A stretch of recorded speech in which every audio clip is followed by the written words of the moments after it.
যে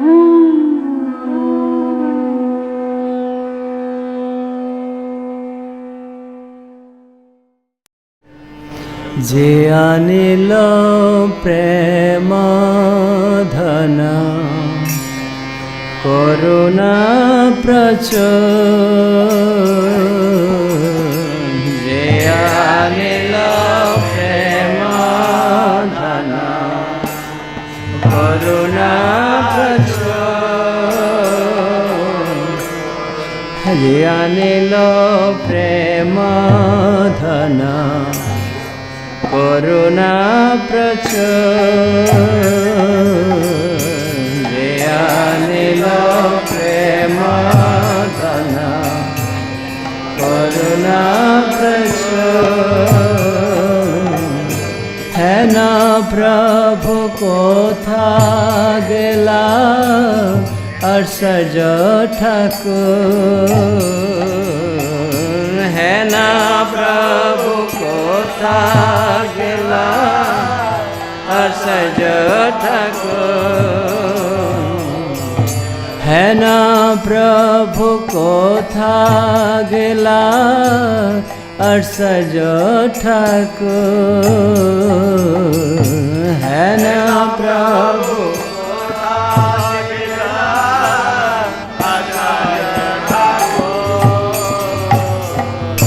কাহা মোর স্বরূপ রূপা, কাহা সনাতন,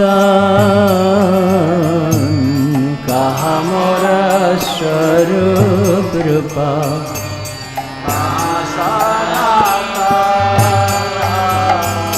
কাহা মোর স্বরূপ রূপা, কাহা সনাতন, কাহা মোর স্বরূপ রূপা, কাহা সনাতন, কাহা দাস রঘুনাথ পতিত পাবন, কাহা দাস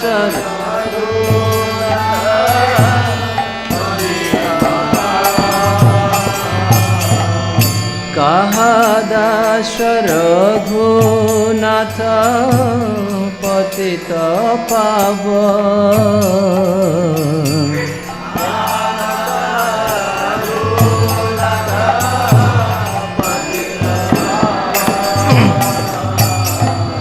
কাহা মোর ভট্ট যুগ, কাহা কবিরা,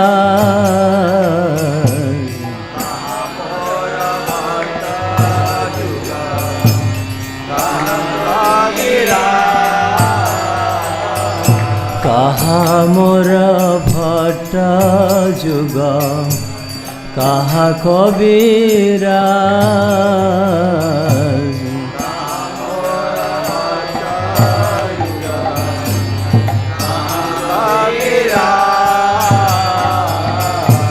এক কালে কোথা গেলা গোরা নটরা,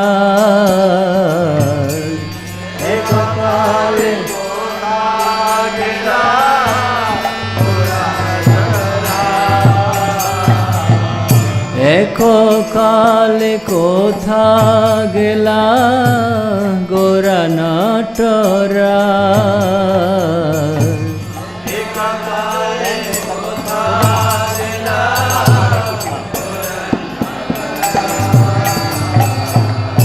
পাশানে কুটিব মাথা অনলে পশিব,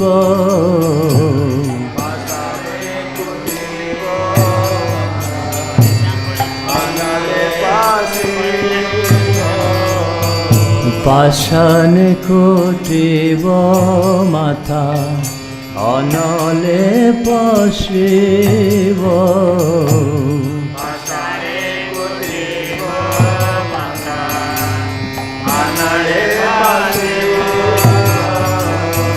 গৌরাঙ্গ গুণের নিধি কোথা গেলে পাব,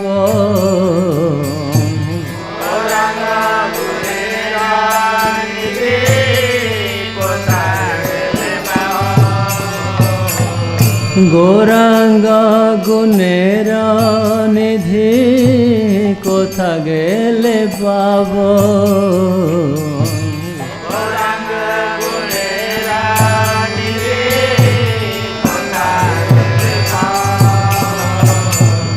সেসব সঙ্গীর সঙ্গে যে কইল বিলাস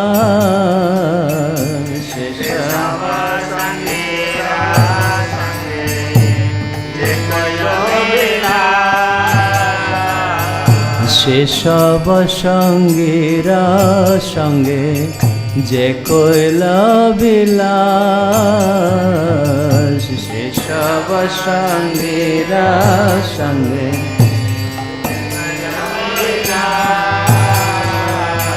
সে সঙ্গ না পাইয়া কান্দে নরোত্তম দাস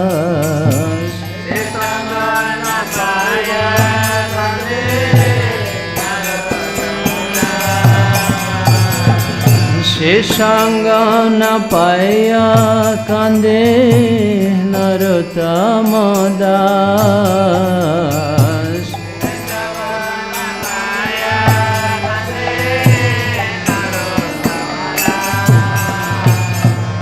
জিয়া নিল প্রেম ধন করুণা প্রচুর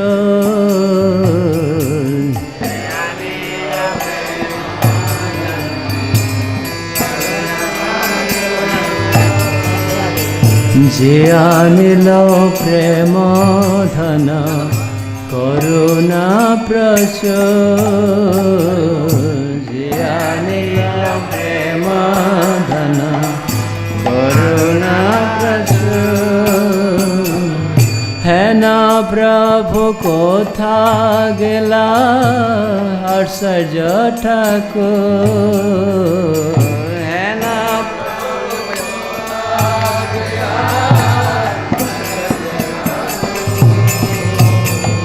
হে না প্রভু কোথা গেলা হর্ষজ ঠাকুর হে না প্রভু কোথা গেলা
नष्टप्रायेषु अवधेषु नित्यं भागवत सेवया भगवती उत्तम श्लोके भक्तिर्भवति नैष्टिकी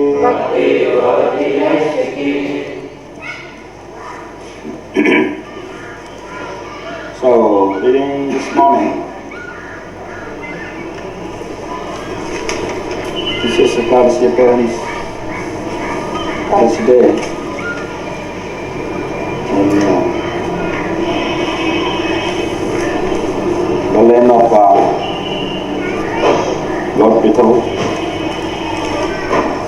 Reading Srimad Bhagavatam, Canto, Chapter 2, Divinity in a Divine Service. Text number 12. Please respond. Sardhadhana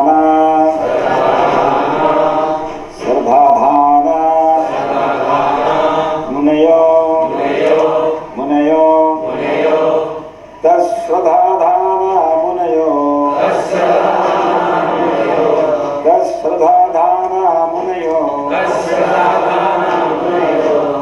Jnana Vairagya Yuktaya Jnana Vairagya Yuktaya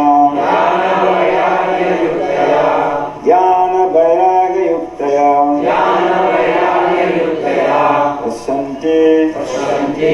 Pasyanti Atmani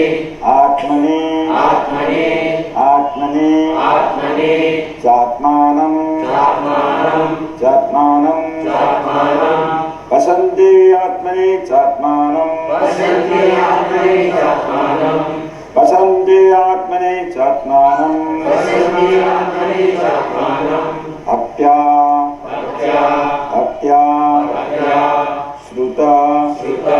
Shruta Grihitaya Apya Shruta Grihitaya Apya Shruta Grihitaya. Translation quoted by Divine Swami Prabhupada. The seriously inquisitive student or says, when equipped with knowledge and detachment, he realizes that absolute truth by rendering devotional service in terms of what he has heard from the Vedanta Swami. Purport. The absolute truth is realized in full by the process of devotional service to the Lord. Vasudeva, or the personality of Godhead, is the full-fledged absolute truth. Brahman is his transcendental bodily effulgence, and Paramatma is his partial representation. As such, Brahman or Paramatma realization of the absolute truth is but a partial realization. There are 4 different types of human beings: the karmis, the jnanis, the yogis, and the devotees. The karmis are materialistic, whereas the other 3 are transcendental. The first class transcendentalists are the devotees who have realized the Supreme Person. The second class transcendentalists are those who have partially realized the plenary portion of the Absolute Person. And the third class transcendentalists are those who have barely realized the spiritual focus of the Absolute Person. As stated in the Bhagavad Gita and other Vedic literatures, the Supreme Person is realized by devotional service. It is backed by full knowledge and detachment from material association.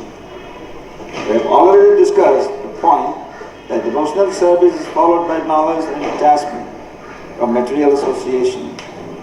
As Brahman and Paramatma realization are imperfect realizations of the Absolute Truth, so the means of realizing Brahman and Paramatma, that is, the paths of Jnana and the Yoga, are also imperfect means of realizing the Absolute Truth.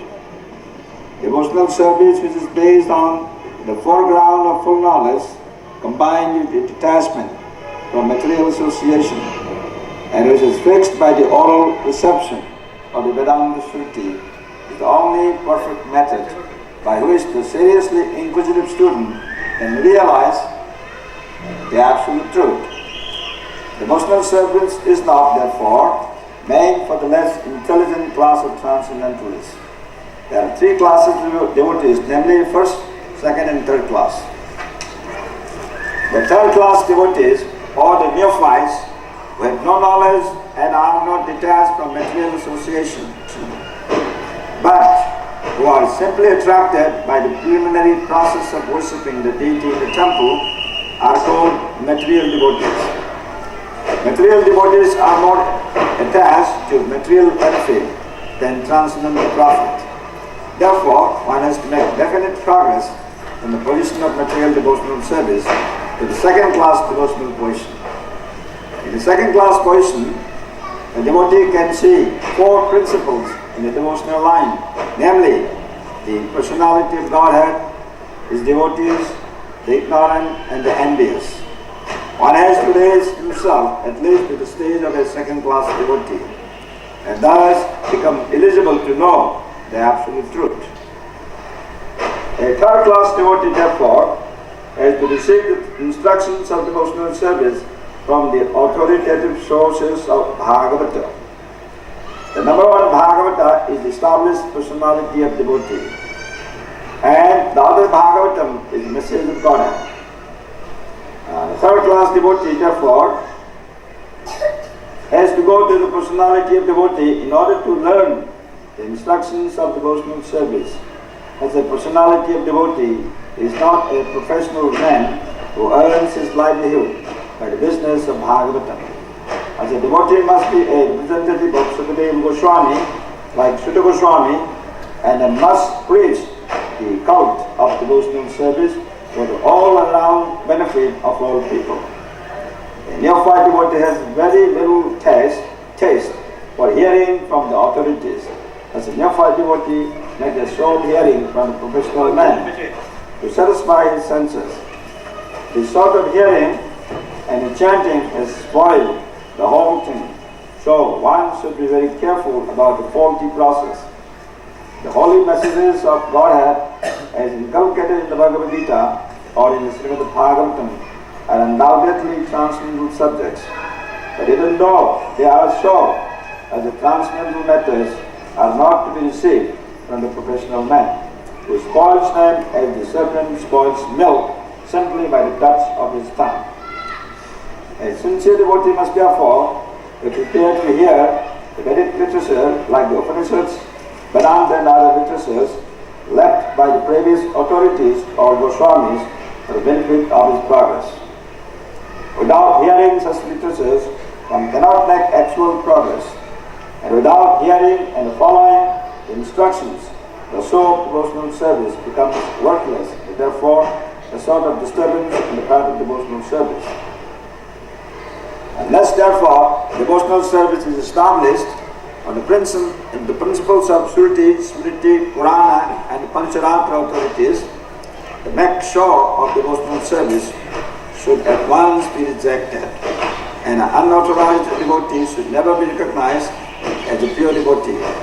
By assimilation of such messages in Vedic literatures, one can see the all-pervading localized aspect of the personality of Godhead within his own self constantly.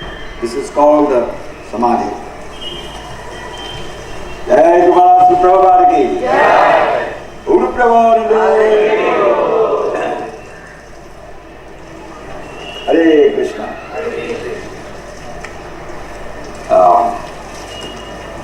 So first of all, I would like to thank all our devotees who have arranged this very auspicious visit here in the land of Vittal,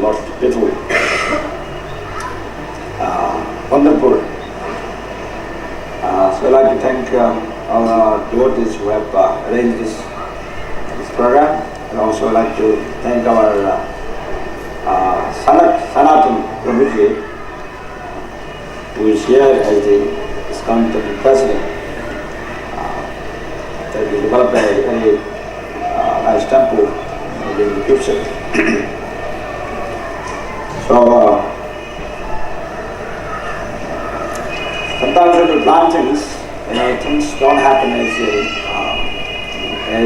you wanted to, but we should all take that this is the Lord's blessings, and so we may encounter some difficulties here and there, but we should all take it as the blessings of the Lord, so that we can make some progress in our humble attempt in this devotional journey. So one of the nicest things, especially is that to get the association of the Vaishnavas. And it's not so easy to always have this arrangement that we associate each other and as a part of devotional service, because everyone is busy in so many different ways. But somehow, by the blessings of Maharaj Prabhupada and also by the blessings of the Vaishnavas, now sometimes we get this opportunity. Therefore, we should take it that these are the blessings coming, by the mercy of the Vaishnavas and also by the mercy of Guru Maharaj Prabhupada. Now here, the discussion about the divinity in the divine service, about the what type of devotee, what type of person comes to devotional service. So our process, Krishna conscious process, is Prabhupada used to say that he wanted to train some of the highest Brahminical class of men in this mission, Krishna consciousness mission. So that was, but today what happens is that there has been so much disturbance, and because of the influence of the modes of material nature, that people are not so much inclined toward practicing sincere devotional service. In other words, people are so much engrossed with the sense, this enjoying mentality. So even just at the point of coming to devotional service, the influence of sense enjoying capacity is so strong that sometimes it's not so easy. Just about coming to the point of devotional service, that the sense enjoying capacity is so strong that it causes disturbance.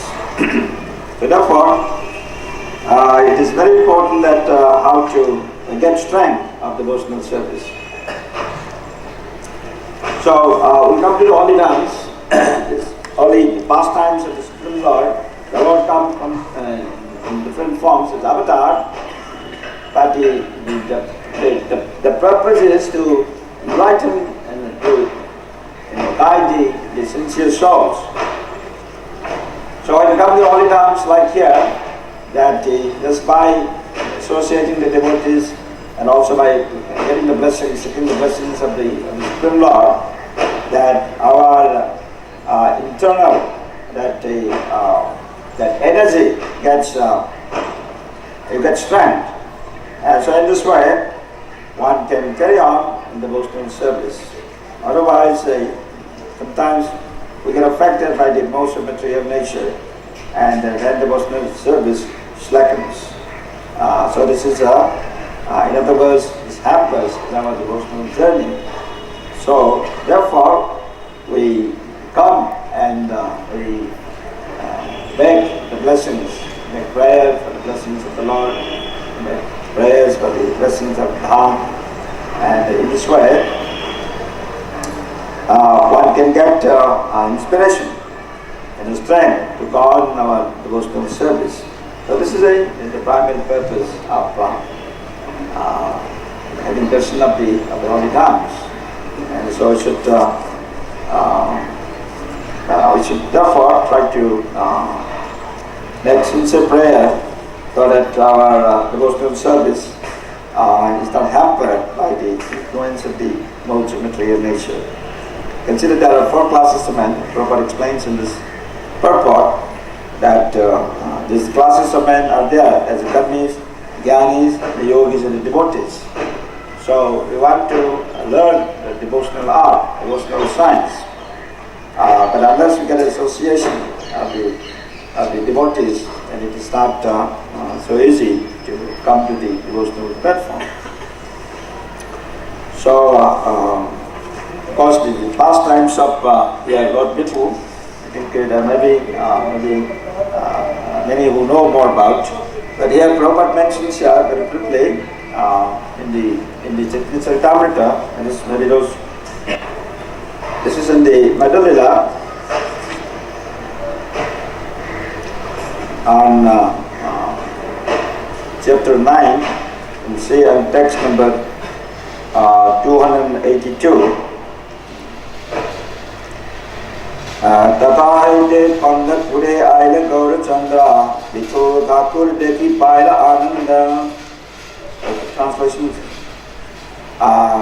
From there, Chaitanya Mahaprabhu went to Pandharpur, where he happily saw the temple of Vitalla Thakur.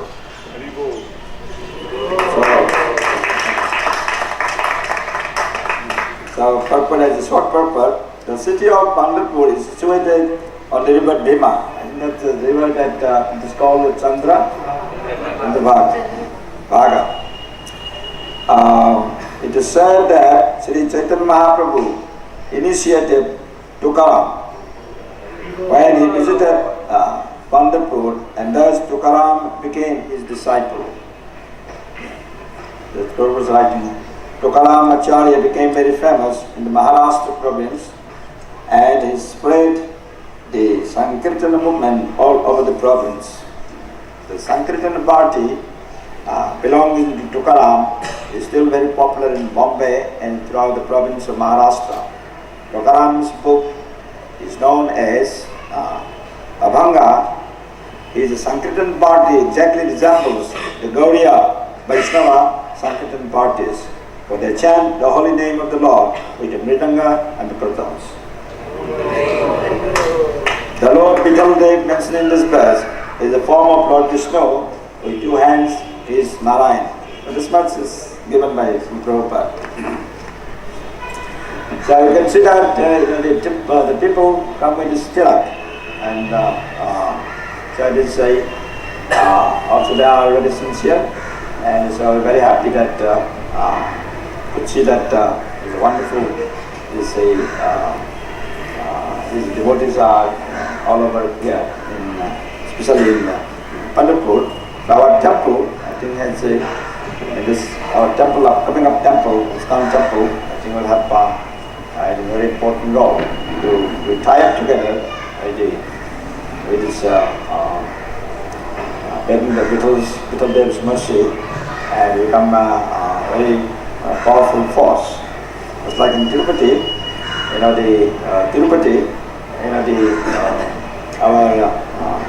our temple is now becoming very nicely cooperative with the authorities, and so a lot of things are going to happen very soon. So like that, here also, so a lot of wonderful things will happen, and so we should therefore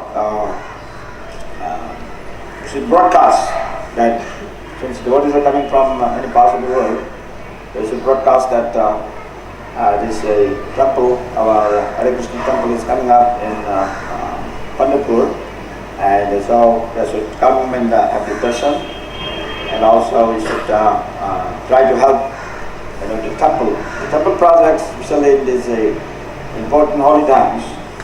So I think we should try to help. Whatever little resources that one has, because these are places of our pilgrimage. Those many sincere souls who visit, and they will get tremendous benefit. And so such projects should be held by everyone from all over. It's not just for one person's program, because generally, we know the project always takes a lot of effort, and usually financial resources and other sources. And so, but if we have this consciousness, especially the important, very important, like the projects, especially in the projects in the dams, I think these are the projects which need to be supported by everyone. And so, you can broadcast the glories of Vishnu, and also our project, ISKCON project, Prabhupada's project in Pandharpur, and so that because this is our first time, I think many of us for the first time visiting, you see, it requires tremendous help, and therefore that would be a very nice service for Prabhupada's mission.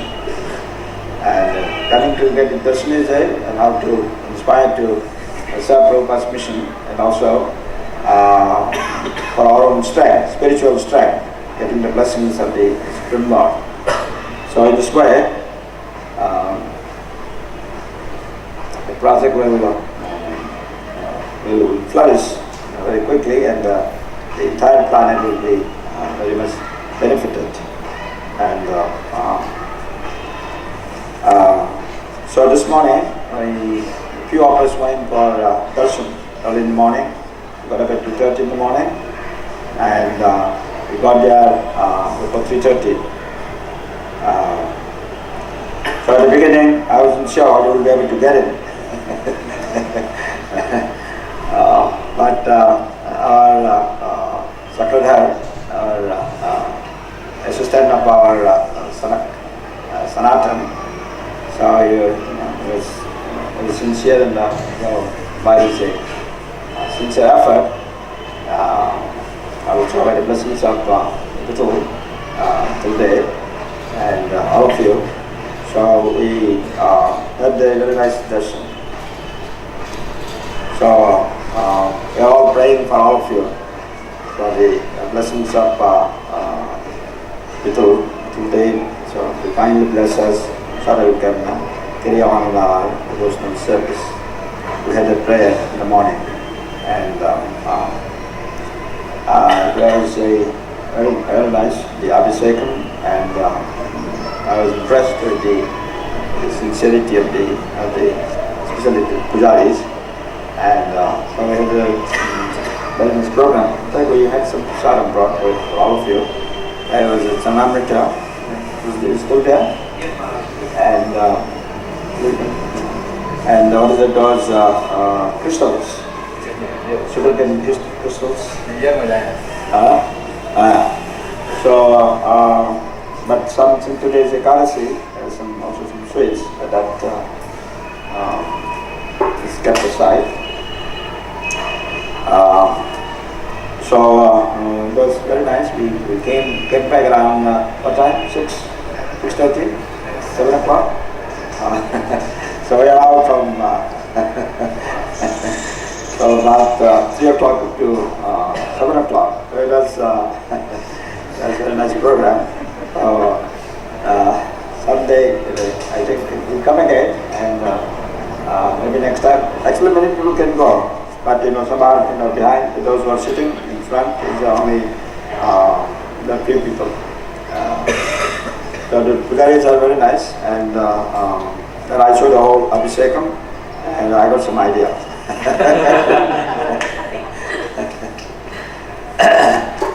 So it was very attractive, and so I won't take too much time because we have. So I think so I was thinking that like once a year, so we fix a dham, holy dham, for our regular, let's say, yearly annual dham yatra. So anybody has any mind for next year? And also the timing, because the timing, December month seems like with the marathon and other factors, and December month seems like it's like some difficulty there for everyone. And so you can have about just few words from because we're all happy again at this assembly. So anybody has any suggestion? Well, they will go to Nasik because there is going to be a Kumbh Mela. January, February. This is for next year. July, Maharaj. July. August. July. I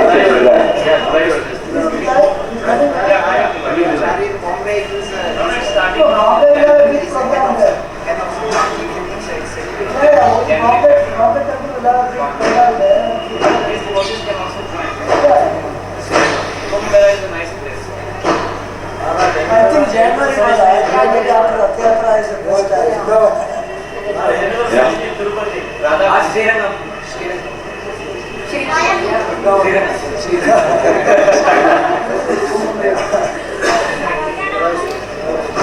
Maharaj, you should have Radha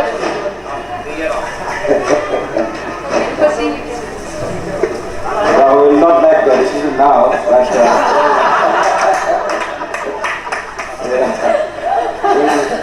we'll maintain this what. The time we can fix, maybe after January, mid-January is better. Okay. Mid-January.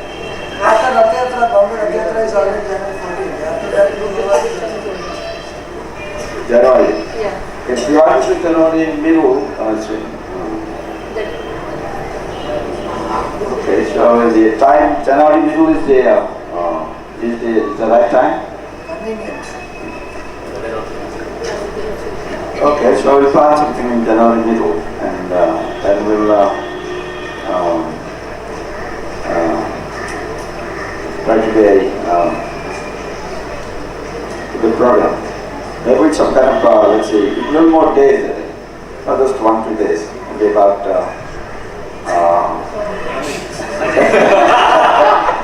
so you can take a little later, as well as some organized classes and with some good sound system, and then everything should be well, a good bit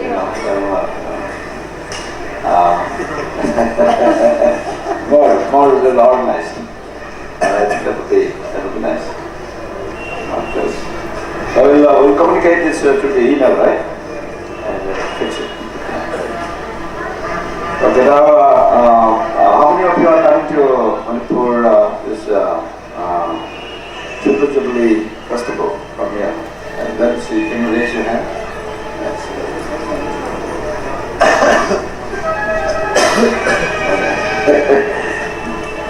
so, from 24 to 29. 24 of December. Yeah. So it's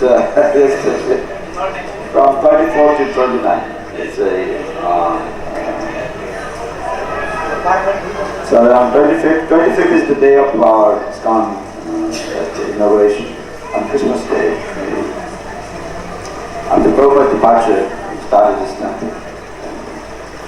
So that is a stage of Australia on the 25th.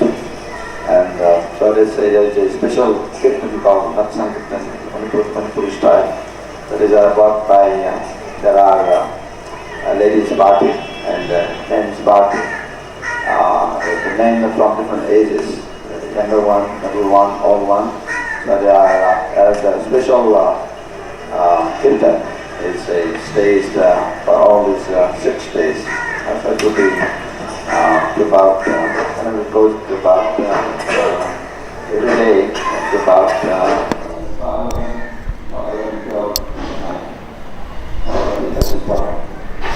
11, 12, kirtan. Special kirtan from all. I don't know what to say. Okay, then now I think we should take forward honorable Ekadasi. Yeah.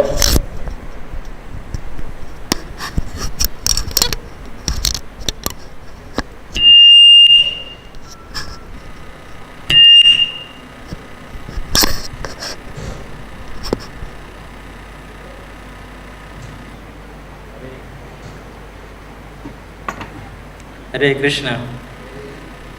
Hare Krishna. Still you are awake? Sripad Maharaj ki, Sripad ki.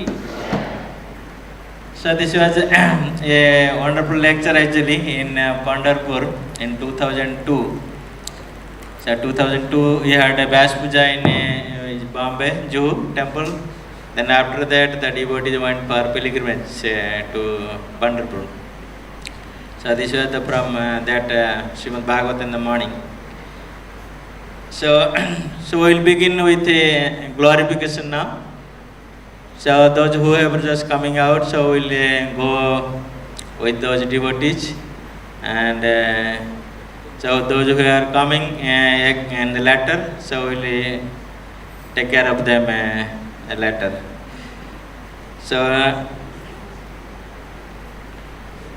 So I'll begin with His Holiness Atmanivedana Swami. So Maharaj can introduce and I can speak some of the past type of Sripad Maharaj.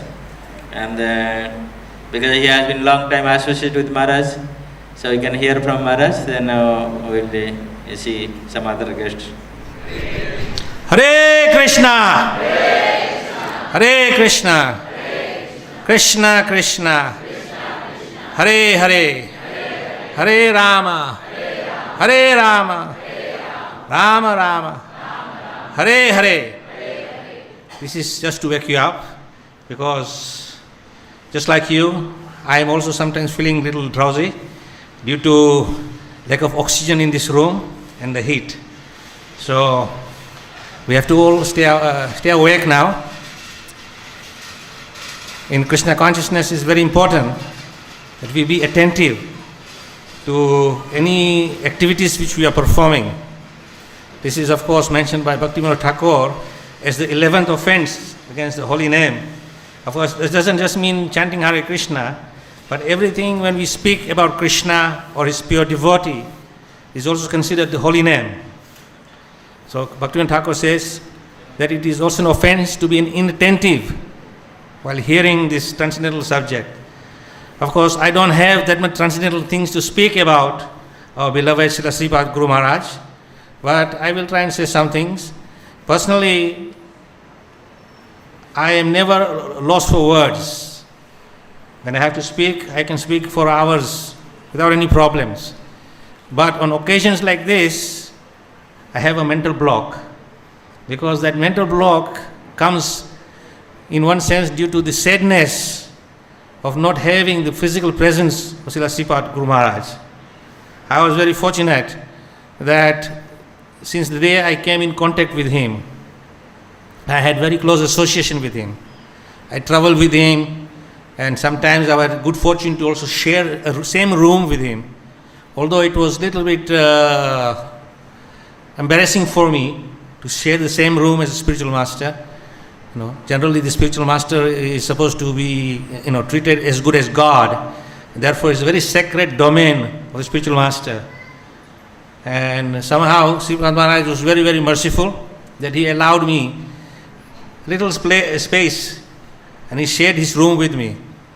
So of course, all I can say is Srila Sripad Maharaj was an embodiment of a perfect Vaishnava. We sometimes read many times in the scriptures, in descriptions of great Vaishnavas. But these Vaishnavas, we do not have personal contact with them. We only read about them, or maybe hear about them being spoken about by some devotees who have read the wonderful qualities of these great Vaishnavas. But my good fortune was that I had personal association of this great soul, great personality, a perfect embodiment of a Vaishnava. A Vaishnava is always concerned for the well-being of others. Many times Sripad Maharaj would call me. Generally a disciple calls the spiritual master. But in this case, the spiritual master is calling a disciple. And whenever he calls me, he asks me, so how is your health? Now I was thinking, I should be concerned about the well-being of my Guru and his good health, because his good health will help me prolong my association with him, and also I will be able to serve him. But he is always concerned for others' well-being. And then whenever I am with him, especially we come to Mayapur for the GBC meetings, and after the conclusion of the meetings, he would say, shall we go to Manipur? And of course I can never say no. So many times I visited Manipur with Srila Sripad, and when I go to Manipur, we have a very nice Sankirtan festival. There's a tradition there. They do the holy Sankirtan. All the different Sankirtan parties, they go from house to house, places to places, business to business, performing Harinam.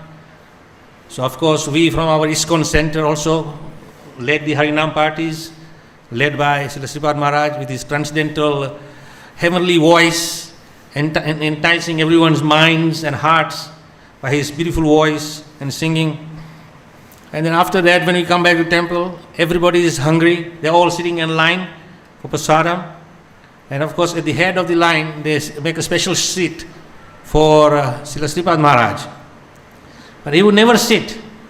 He would pace up and down and make sure everybody is sitting down comfortably. Everybody has prasadam. And after everybody is satisfied and comfortable, then at last he would sit. This is the great magnanimity of a great person. Generally, a great person in the material sense would think, I am a great person, therefore I should be served first. Even these diseases now sometimes spreading within our ISKCON movement also. Sometimes we think, oh, I'm a senior devotee, therefore I deserve. Actually, we don't deserve anything.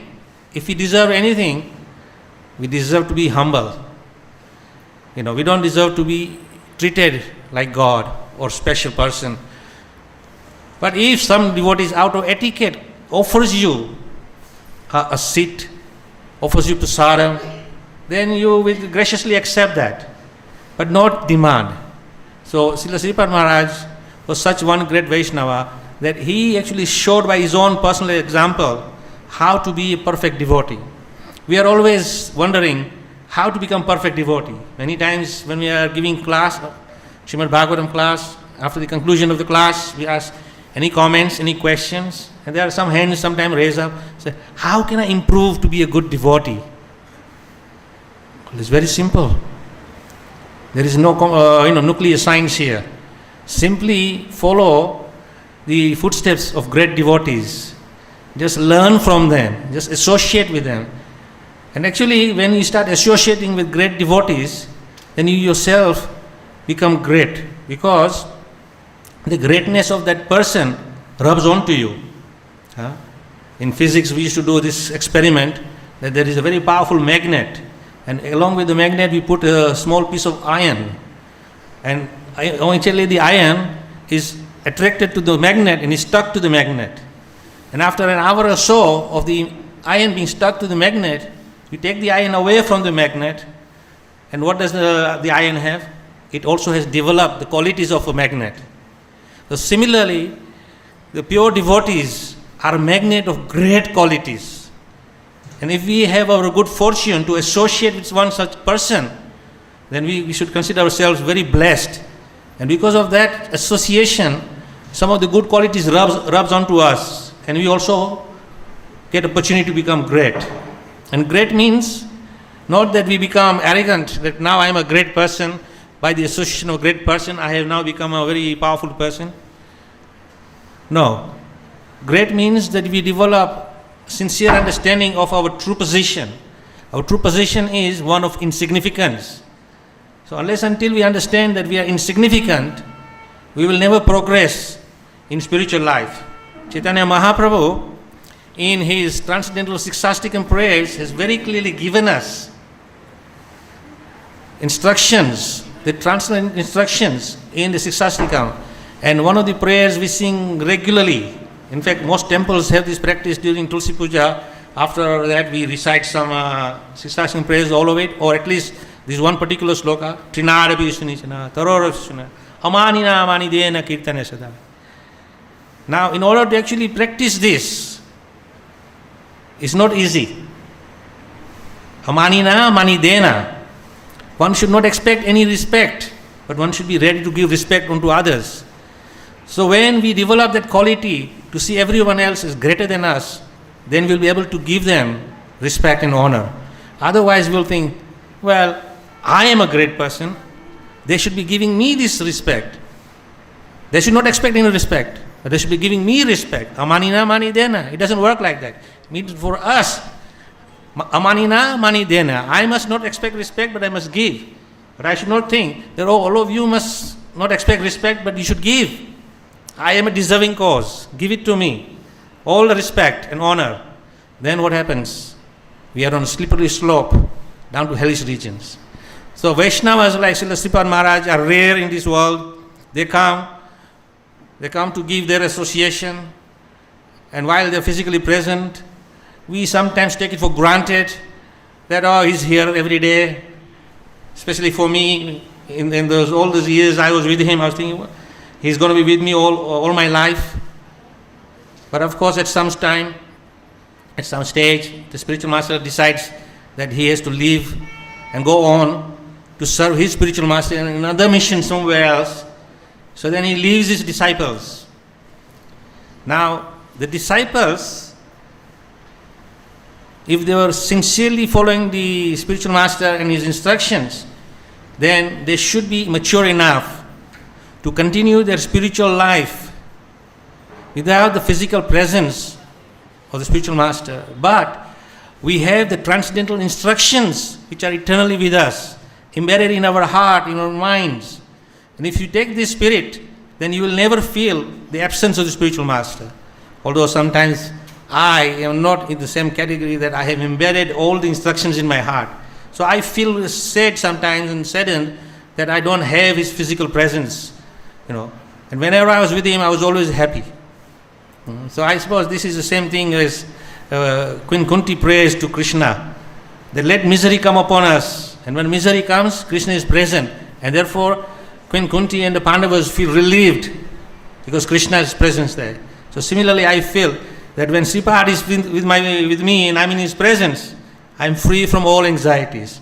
I have nothing to worry because he is always concerned for well-being. As we heard from the lecture in Pandharpur also, he is always organizing for the well-being of all devotees, not just his disciples, but everyone.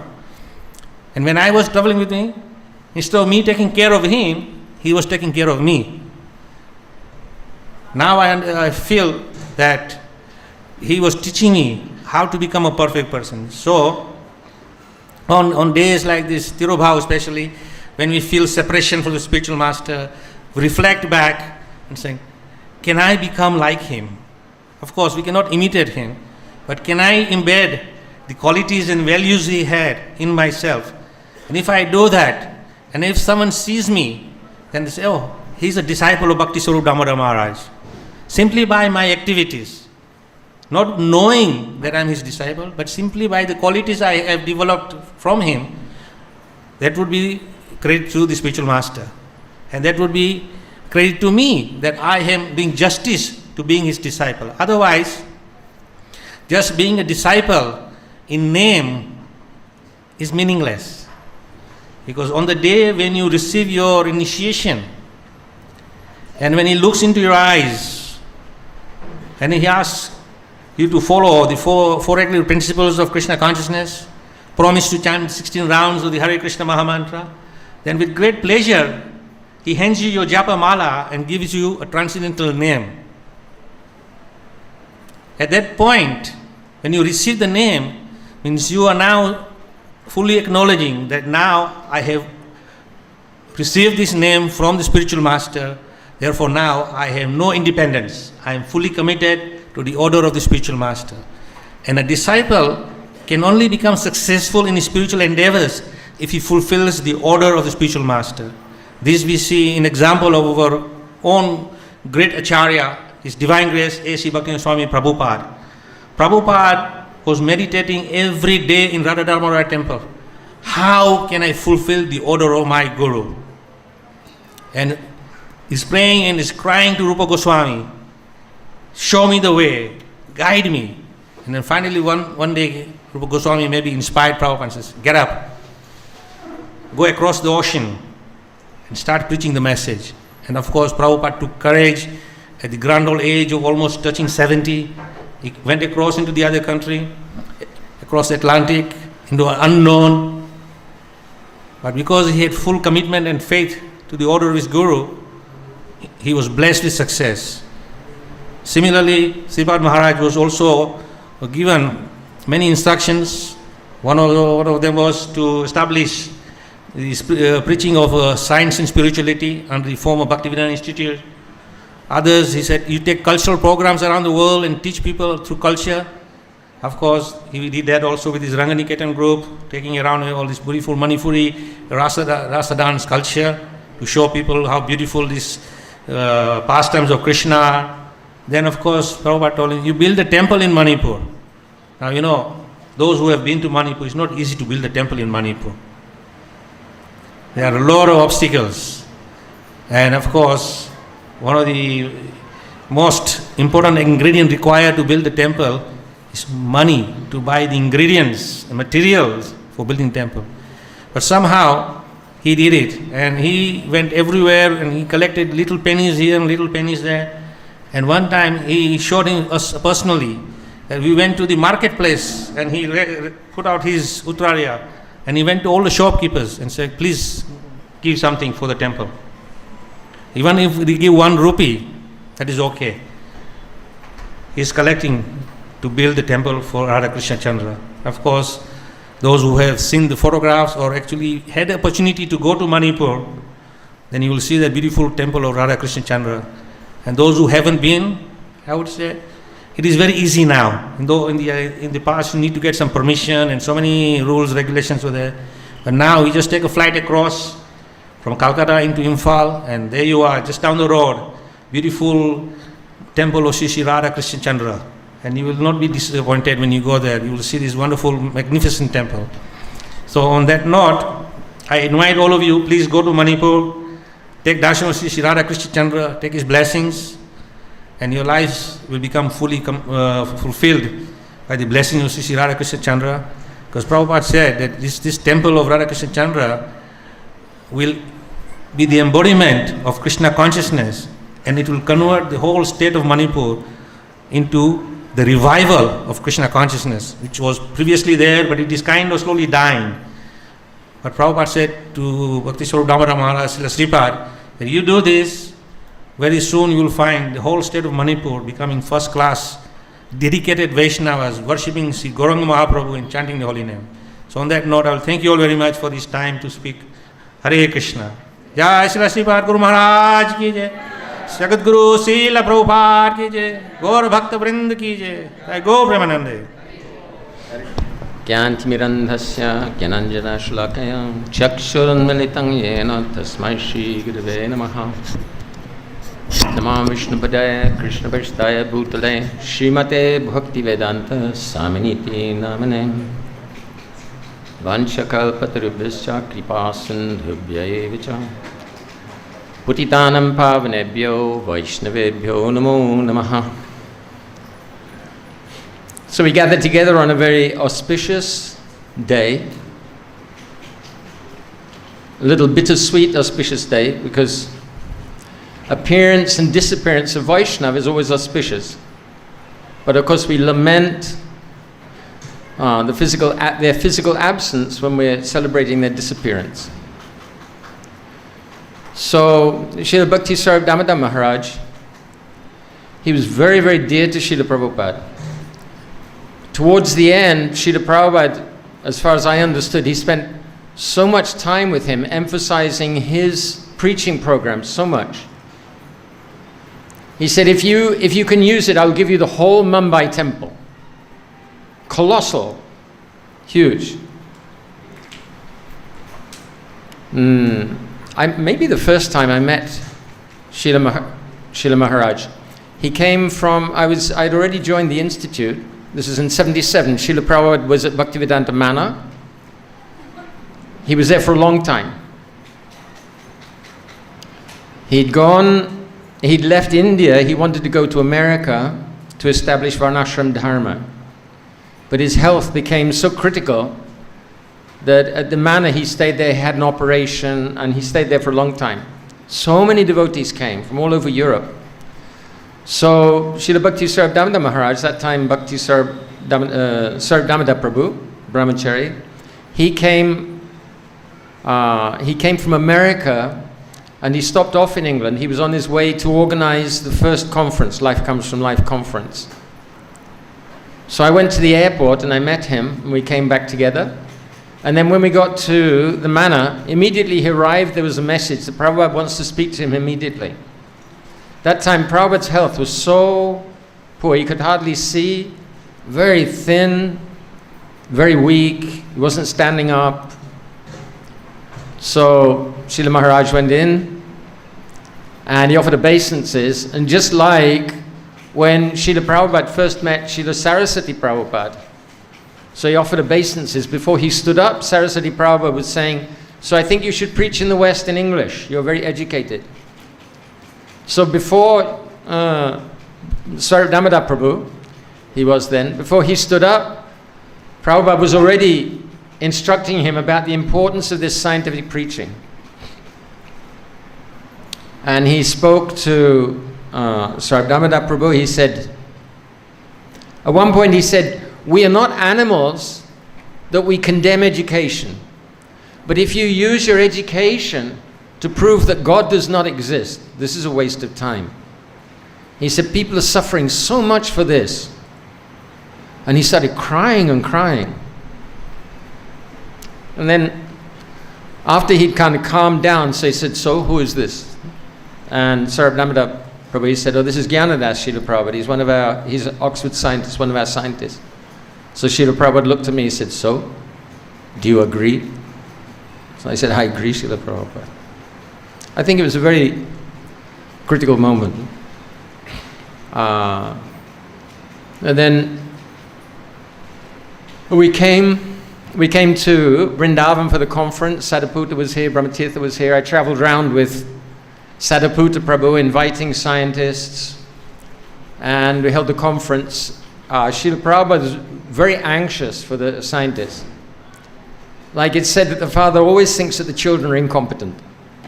So Prabhupada was very anxious. He sent, this big bust in his room. He sent it to the auditorium where the conference was going on. He said, so you'll know I'm with you all the time. And then there was a big thing about dress, because all the devotees, generally they're dressed like you all are. Dhotis, saris, like that. But we were dressed in suits. So the devotees thought this is really comical. Said we looked like Mormons. And there was a conversation, actually, I only found it in the conversation book afterwards. So they were discussing the scientists, and someone was saying, oh, they got suits and ties, and I think he was going to say they look like Mormons, and Prabhupada said, yes, very elegant. Prabhupada was very happy with that. So all through the conference, Prabhupada was asking, like, what's happening with the scientists? How are they? He was very anxious. And then straightway at the end of the first day, there was a call. We had to go to Srila Prabhupada to see him, so we didn't have time to take shower, change, or anything like that. So he went into the room, and Tamal Krishna Maharaj, he said, Prabhupada, the scientists arrived. They're wearing suits. He's laughing like this. But Prabhupada was very serious. He said, oh, bring them chairs. It's difficult to sit coat and pant. It's difficult to sit on the floor. So, of course, nobody sat on chairs with Srila Prabhupada, and there weren't any chairs. So they're scuttling around trying to find chairs. In the end, they found 2 chairs. And there were 6 or 7 of us. Bhaktisvarupa Damodara Maharaj, Brahmatirtha Prabhu, Sadhaputta Prabhu, Madhav Prabhu, myself. Like this. So Prabhupada at that time, he was almost blind, physically. He was almost blind. So they put the 2 chairs down, and then we all sat down like this in a row, as if we were all sitting down. But actually there's only 2 chairs and 7 people. So he said, so they're sitting comfortably? Yes, Srila Prabhupada. And then he started inquiring, like, how was the conference going? So that was a 3-day conference. Srila Prabhupada was very, very, very, very pleased that Bhaktisvarupa Damodara Maharaj, he organized that conference. He'd said, you do something before I leave. So after this, Bhaktisvarupa Damodara Maharaj, we know he arranged scientific conferences. He met with many very eminent scientists. And some people thought he was like talking with them very mildly, just friendly. But his disciple, Dina Anukampam Prabhu, after Srila Maharaj had left, he explained to me that Srila Bhaktisvarupa Damodara Maharaj, he said, actually the scientists are not so important, but I go and speak nicely with them, and then they let me speak to the students. It's very amazingly, very intelligent strategy. And we know, so his preaching, like this, it's said that you may see how high a mountain is, But do you know how deep the mountain is? So Srila Bhaktisvarupa Damodara Maharaj, he was a very deep devotee, a very realized Vaishnava. And we know towards the end, he was deeply absorbed in Radha Krishna Leela. And this is like his true Vaishnavism. So he was a great servant of his Guru Maharaj. He really put everything out to serve Srila Prabhupada. Prabhupada once, he wrote to him, he said, you prove Achintya Shakti, inconceivable potency, and you show that the Absolute is a person. Then our movement is a great success. Prabhupada so much emphasized, because he knew that Srila Saraswati Prabhupada, Bhaktisiddhanta Saraswati Thakur, he said Western civilization must be crushed. So actually it depends on material science. And material science, the whole belief that material science is a complete picture of reality is totally untrue. Because it's objective knowledge, and it doesn't give knowledge of the subject who's doing science. And because it's objective knowledge, it's looking out, just like this devotee is filming with a video camera. But on the film, you won't see the camera. You'll only see what he's pointing the camera at. So science also, it's investigating material objects, but it doesn't explain what material science is or how it works. So all the subject, the conscious subject, the I, all the conscious processes, they're outside the range of physical science. They're not the sort of things that physical science looks at. Physical science, but what scientists are doing is the same as we're doing. Scientists, they switch on the particle accelerator, and you go home and switch on the electric kettle. It's the same thing. So the conscious processes that they're using are the same as the conscious processes that we use. And it's beyond the range of physical science. So we need a science of consciousness and matter. Science of the knower and the known. And knowing. So this comes from Bhagavad Gita, Srimad Bhagavatam. So we have to present this science of consciousness and matter. Consciousness is just covered spirit. Present this science of consciousness and matter and try to make a revolution, a revolution in a misdirected civilization. So Srila Bhaktisvarupa Damodara Maharaj, he made great advances in this area, and the work is going on. So I offer my obeisances at the lotus feet, and I pray that I'll be able to continue the work that he's done to serve Srila Prabhupada and our acharyas. Hare Krishna. Thank you, Maharaj. Vanchakalpa tarubhyascha kripasinda bhayevacha patit pavan pavnebhyo vaishnavyevo namo namaha. Each and every devotee is amazing. Each and every Vaishnava is a most amazing person, a most amazing character. Each and every Vaishnava is truly worshipable. If a person were to select a street corner in Delhi, in Mumbai, in Kolkata, and stand and wait for a passerby to have the qualities of a Vaishnava, that person may be standing there waiting for a long time. Because devotees are unique. Among the general body of very unique devotees are some devotees who are just amazing. Swarupa Damodar Maharaj, he was an amazing devotee. There are some few devotees, followers of Srila Prabhupada, who have come from a very wealthy background. If they would simply do nothing, simply amuse themselves for their whole life, they would live in great comfort because of the wealth of the family that they were born in. That these people come to be the menial servants of Srila Prabhupada to push on the mission of Lord Chaitanya is wonderful. Very special devotees. Similarly, those devotees who had great material education and had a wonderful position with great opportunity in the material world. Everyone in India, they want to go to America to work, to make some money. Everybody, everyone you meet, they're planning, how can I go to America? Swarupa Damodara Maharaj, he was in America with great opportunity, making great contacts, yet in 1971, he became the menial servant of Srila Prabhupada. We,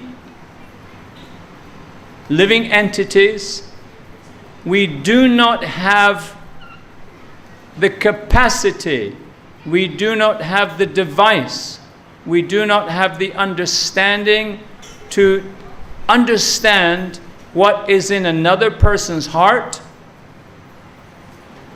what is their purification, what is their connection with Krishna. Krishna knows this, the living entities don't know this of any other jiva.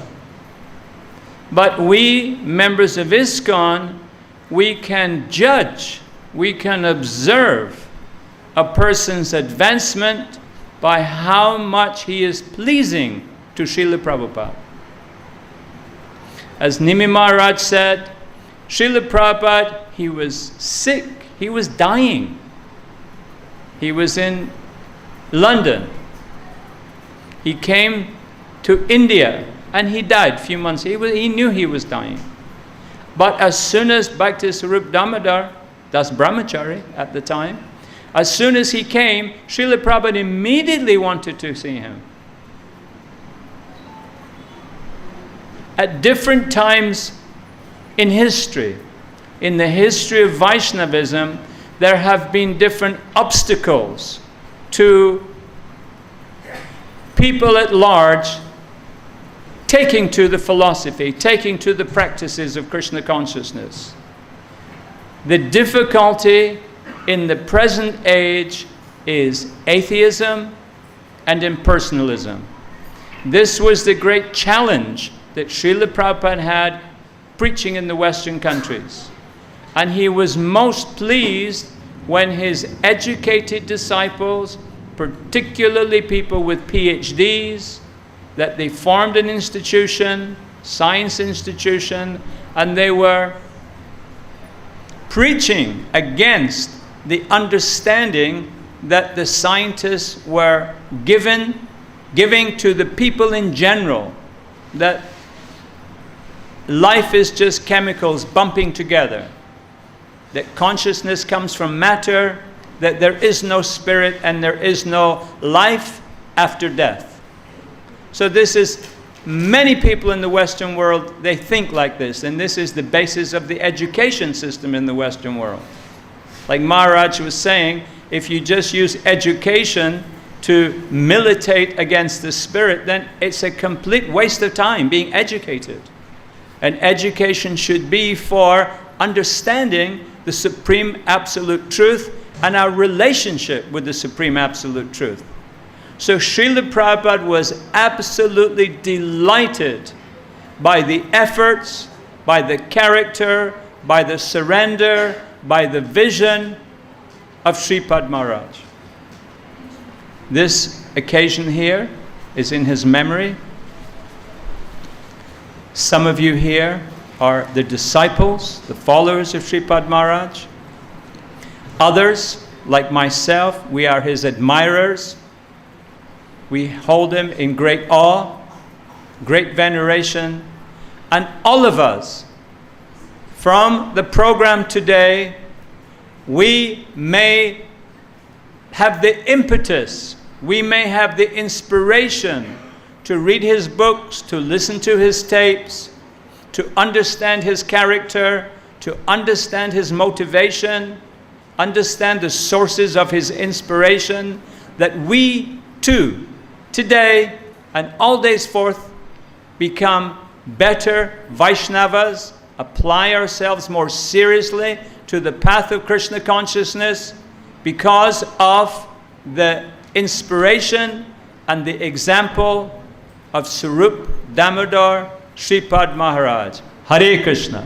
Om Ajnanatimidrandhasya Jnananjanasalakaya Chakshutum Jena Tasmai Shri Guruve Namaha Guruve Gaurachandraya Radhikaya Tadalaye Krishnaya Krishna Bhaktaya Tadbhaktaya Namo Namaha Panchakalpatarubhyasya Kripa Sindhuve Vacha Patitanam Pavanebhyo Vaishnavebhyo Namo Namaha Namo Vishnupadaya Krishna Pishtaya Bhutale Srimate Bhaktivedanta Swami Namine Namaste Saraswati Deve Gauravani Pracharine Nirvishesha Sunyavadi Paschasta Desha Tarine Jai Shri Krishna Chaitanya Prabhu Nityananda Shri Gadadhara Shiva Sadi Shri Gaur Bhaktivedanta Hare Krishna Krishna Krishna Hare Hare Hare Rama Rama Rama Hare Hare.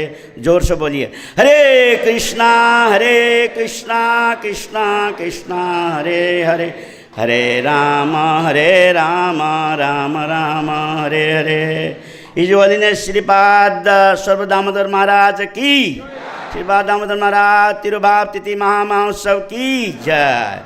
So today is very special day.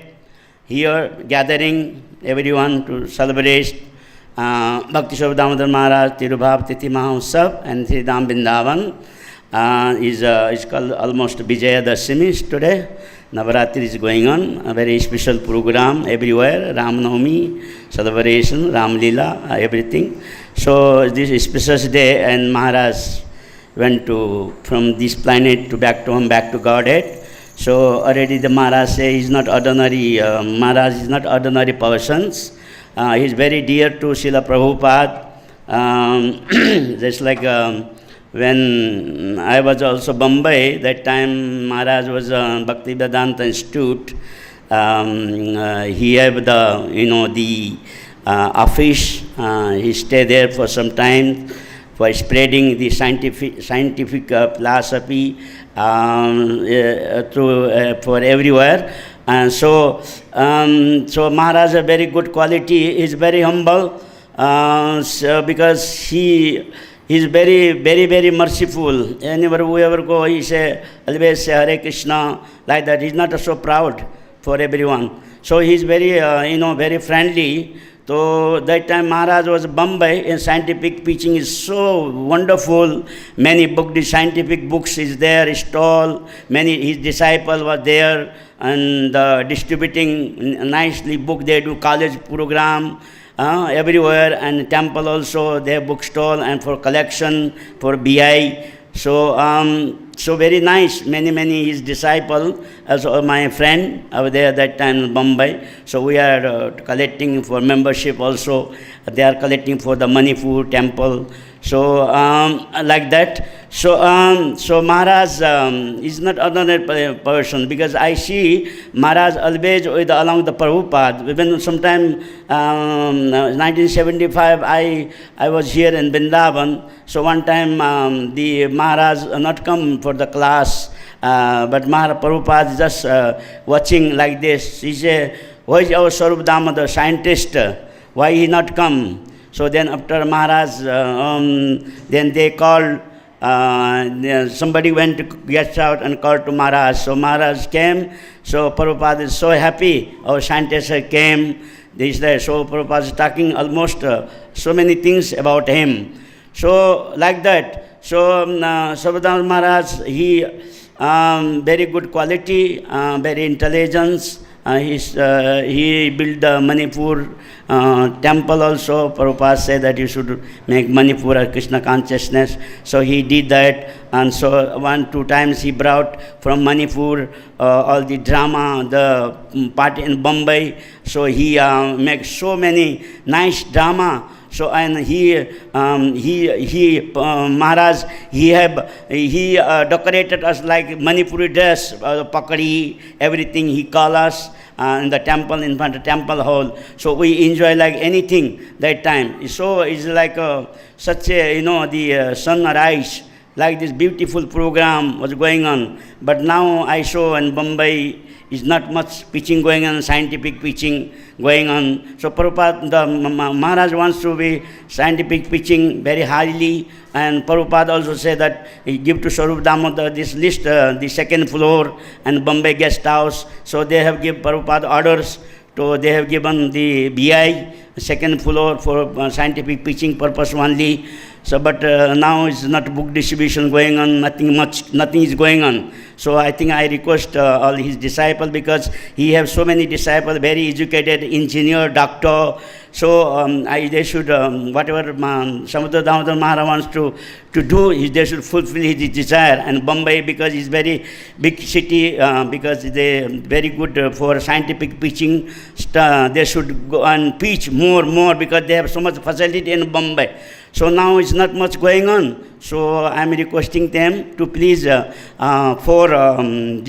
fulfill your spiritual master desire, Swarupa Damodar Maharaj desire to preach for scientific people. So like this. So this much I say to everyone. To Hare Krishna, Hare Krishna. His Holiness Swarupa Damodar Maharaj ki jai, Jagat Guru Srila Prabhupada ki jai. So it's very, very, very essential. So Srila Swarupa Damodara Maharaj, and of course, as we have been hearing, he was undoubtedly not, he was a great Vaishnava, not a simple person. He was actually a great personality. He was a great Vaishnava. And normally the Vaishnavas, they are known by their qualities, not just by their appearance, by their qualities, as they are known. He had such an illustrious background. I was fortunate to be in Manipur some few years ago. I could see the kind of Vaishnava culture that is there. The whole state of Manipur is actually the Vaishnava, the Gaudiya Vaishnavas.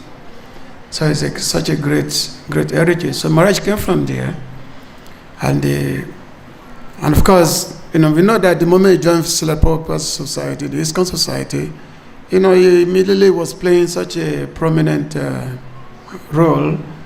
I think I came to know him, around maybe 78 or 79, when this book came out, the Life Comes from Life, and then the scientific basis of Krishna Consciousness. Those two books, they could that time we were on Sankirtan, especially if you want to preach to the colleges, to the science students. So those two books, they were very, very, very, very enlightening, with the scientific basis of Krishna Consciousness. I've not seen, I don't know if the book is still there, I've not seen it. Are they still distributed? Yes. Very, very nice book, And also the Life Comes from Life.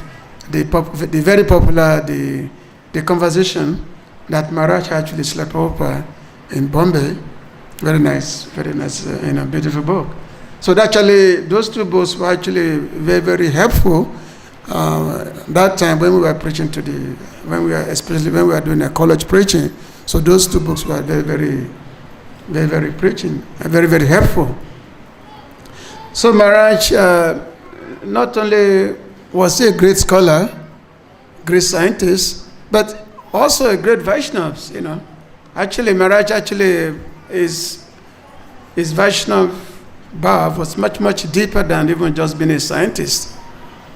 I remember when I used to live in San Francisco in USA, so that time when Maharaj would come to the Rath Yatras, and he would bring the Ranganiketan, the Manipuri dancers there, and that time, Maharaj himself with this big turban, he'd be on the stage, introducing the Ranganiketan, singing the Bhagavad Gita prayers. He himself will actually be dancing on the stage. Even though such a big scholar, big scientist, but he will become down to earth, singing and dancing on the stage, introducing this Manipuri, in a Kirtaniyas. So, and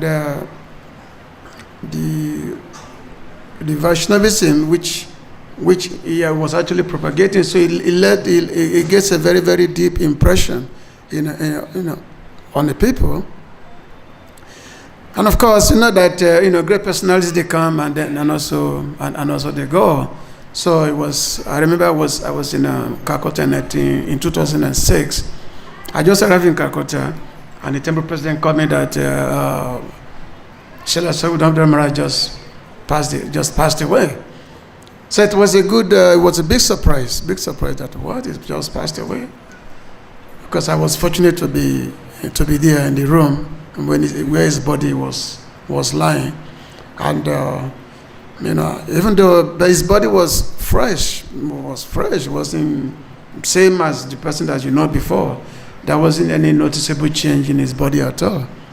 So that just shows that he was not an ordinary person.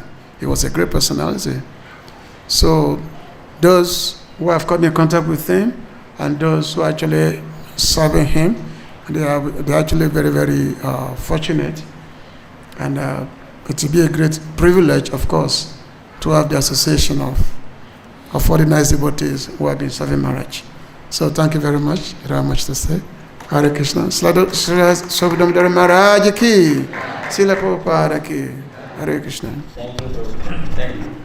Om Jnanatimirandhasya Jnananjana Salakaya Chakshurunmilitam Yena Tasmai Shri Gurave Namah.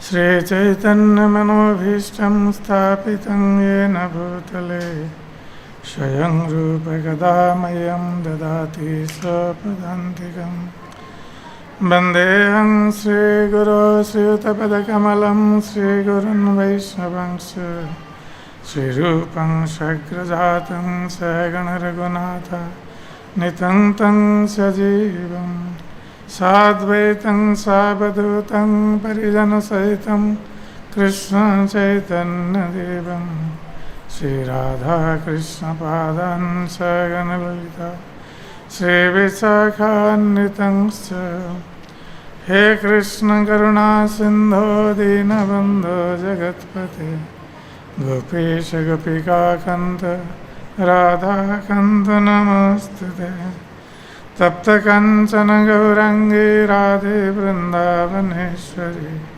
Vrishavanasate Devi Pranamami Hari Priya Vanchakalpatarubhyascha Kripa Sindhu Bhaivacha Patitanang Pavanebhyo Vaishnavebhyo Namo Namah. Jai Shri Krishna Chaitanya Prabhu Nityananda Shri Advaita Gadadhar Shrivasadi Gaura Bhakta Vrinda. Hare Krishna Krishna Krishna Hare Hare Hare Rama Rama Rama Hare Hare.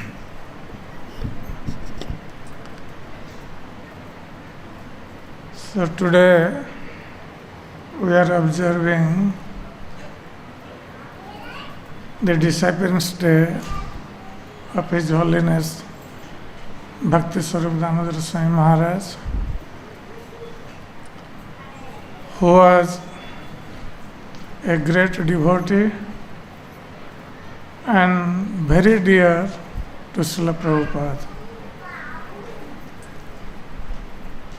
As we all know, that Maharaj was very humble, and almost everyone who has come in contact with him knew this thing, that how Maharaj was very humble and was always in very jolly mood. Because when someone will see such a great personality with such humility and in jolly mood, naturally one will be influenced by that jolliness or pleasure which the great devotee feels all the time by seeing other Vaishnavas and other people. So from that we can understand that Maharaj, he was very compassionate, Dayalu. He was very compassionate towards other living entities and specifically to the devotees. And his humility, that is the basic qualification of a Vaishnava. And that makes actually a Vaishnava a great person.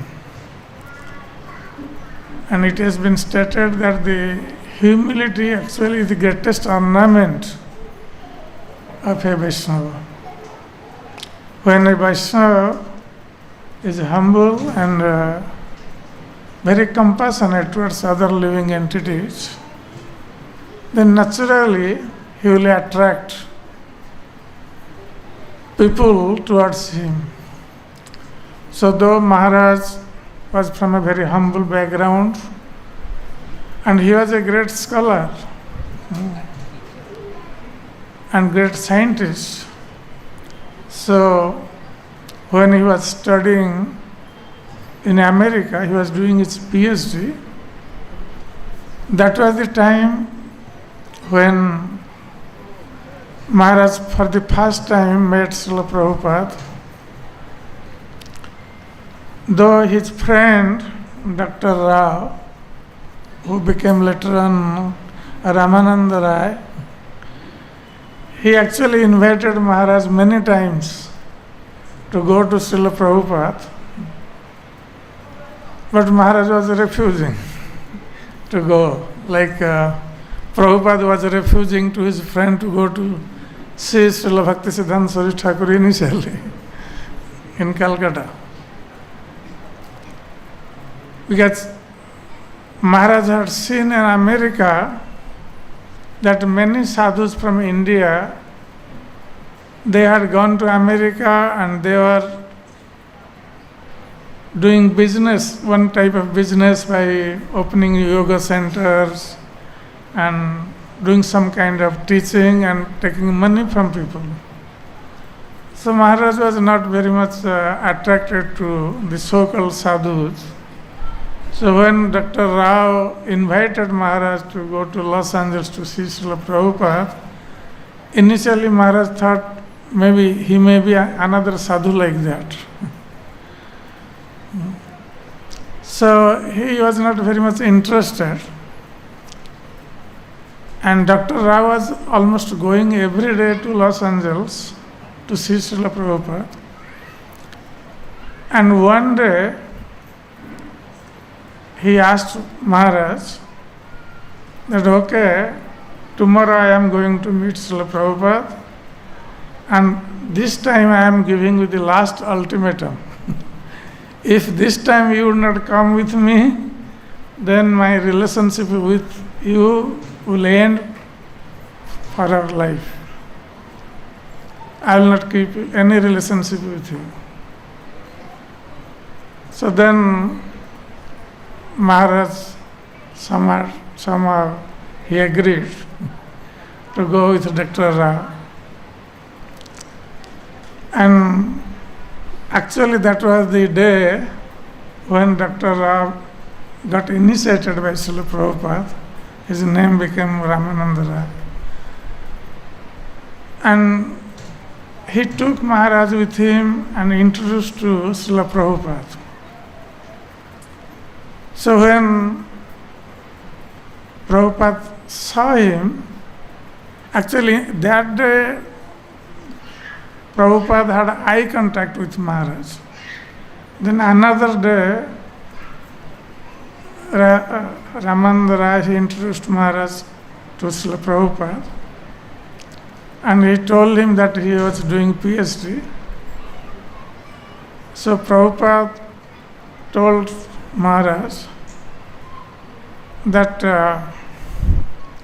you people, he was almost chastising. He was in a chastising mood, like Bhaktisiddhanta Saraswati Thakur did to Srila Prabhupada. So he was telling, you people, you have come to America to beg something, beg technology from them. But I have come here to give them India's greatest treasure, the spirituality of India. So why are you not taking this spirituality and preach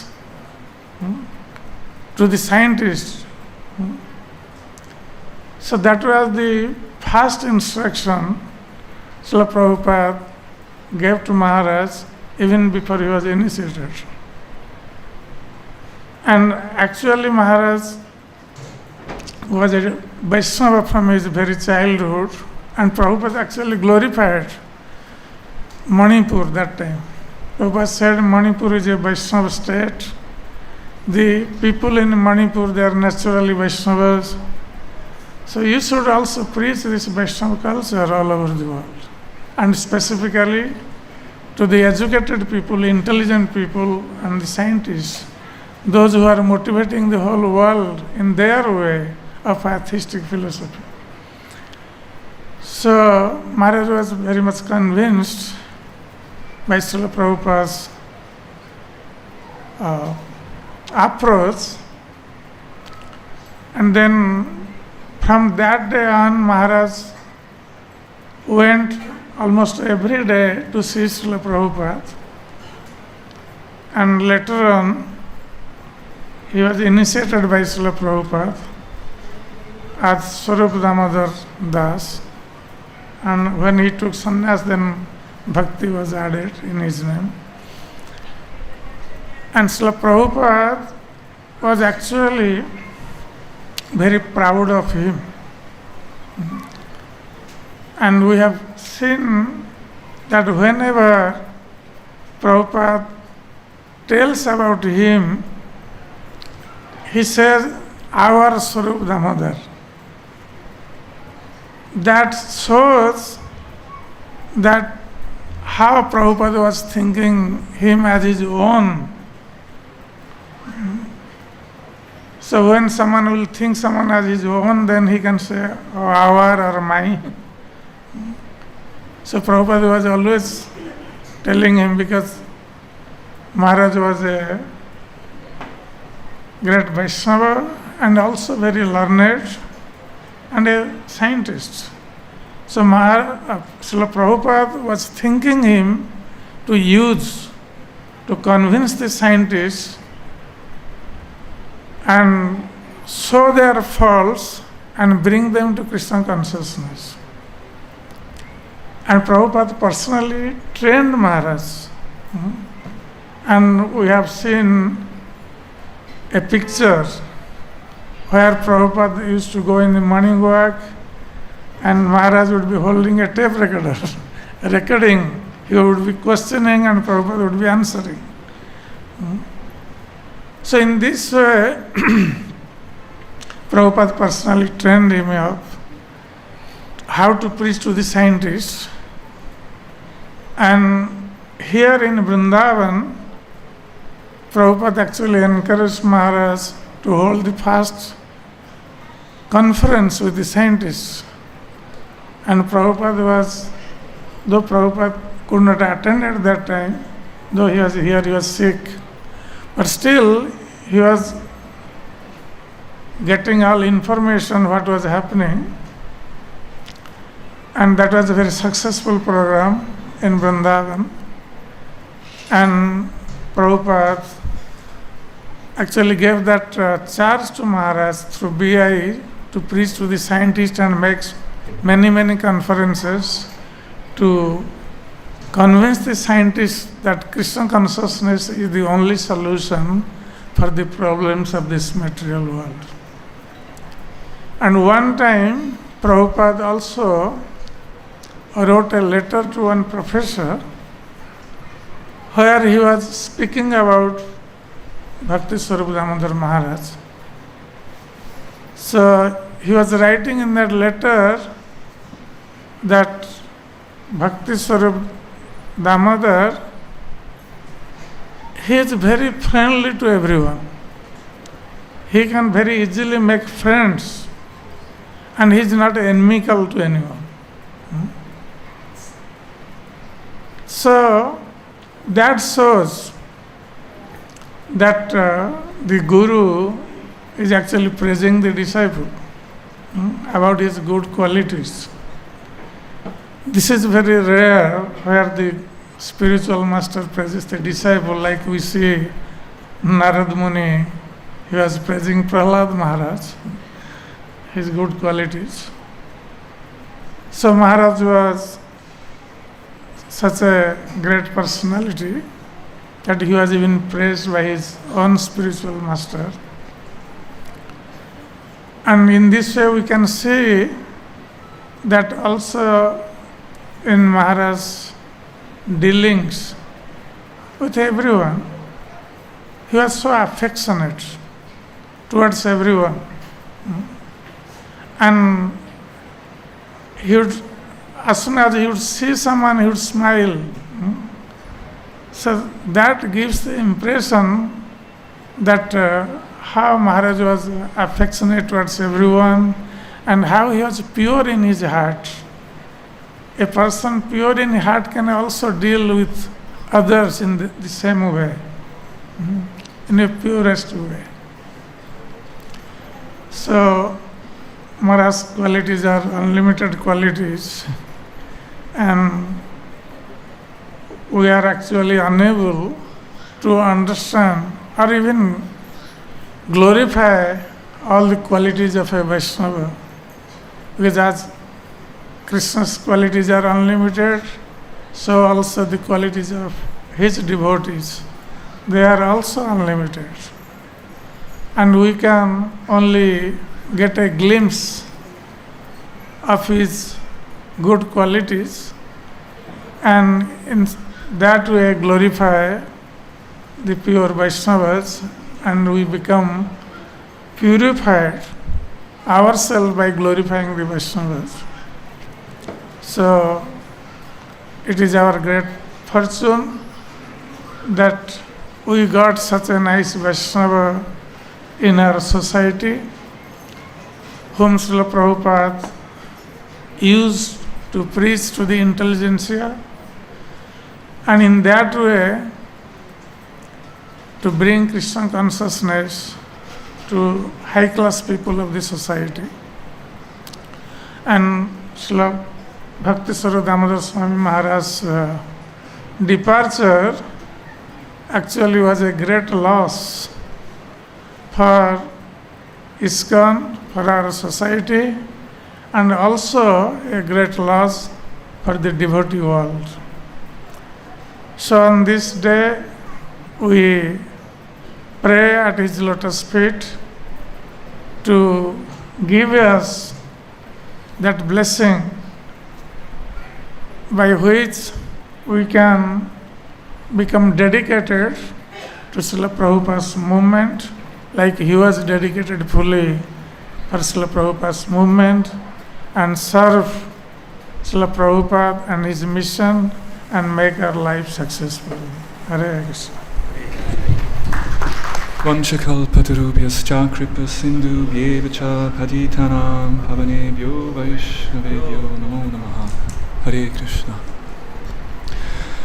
So as we heard the wonderful description of the glories of Sripad Maharaj, Maharaj was an extremely exalted personality, and we are very fortunate that we had some of his association. And actually, as a disciple, we are never really able to repay the debt to the spiritual master, because the spiritual master is giving us Krishna, he is connecting us with Krishna. So we are never able to repay that back.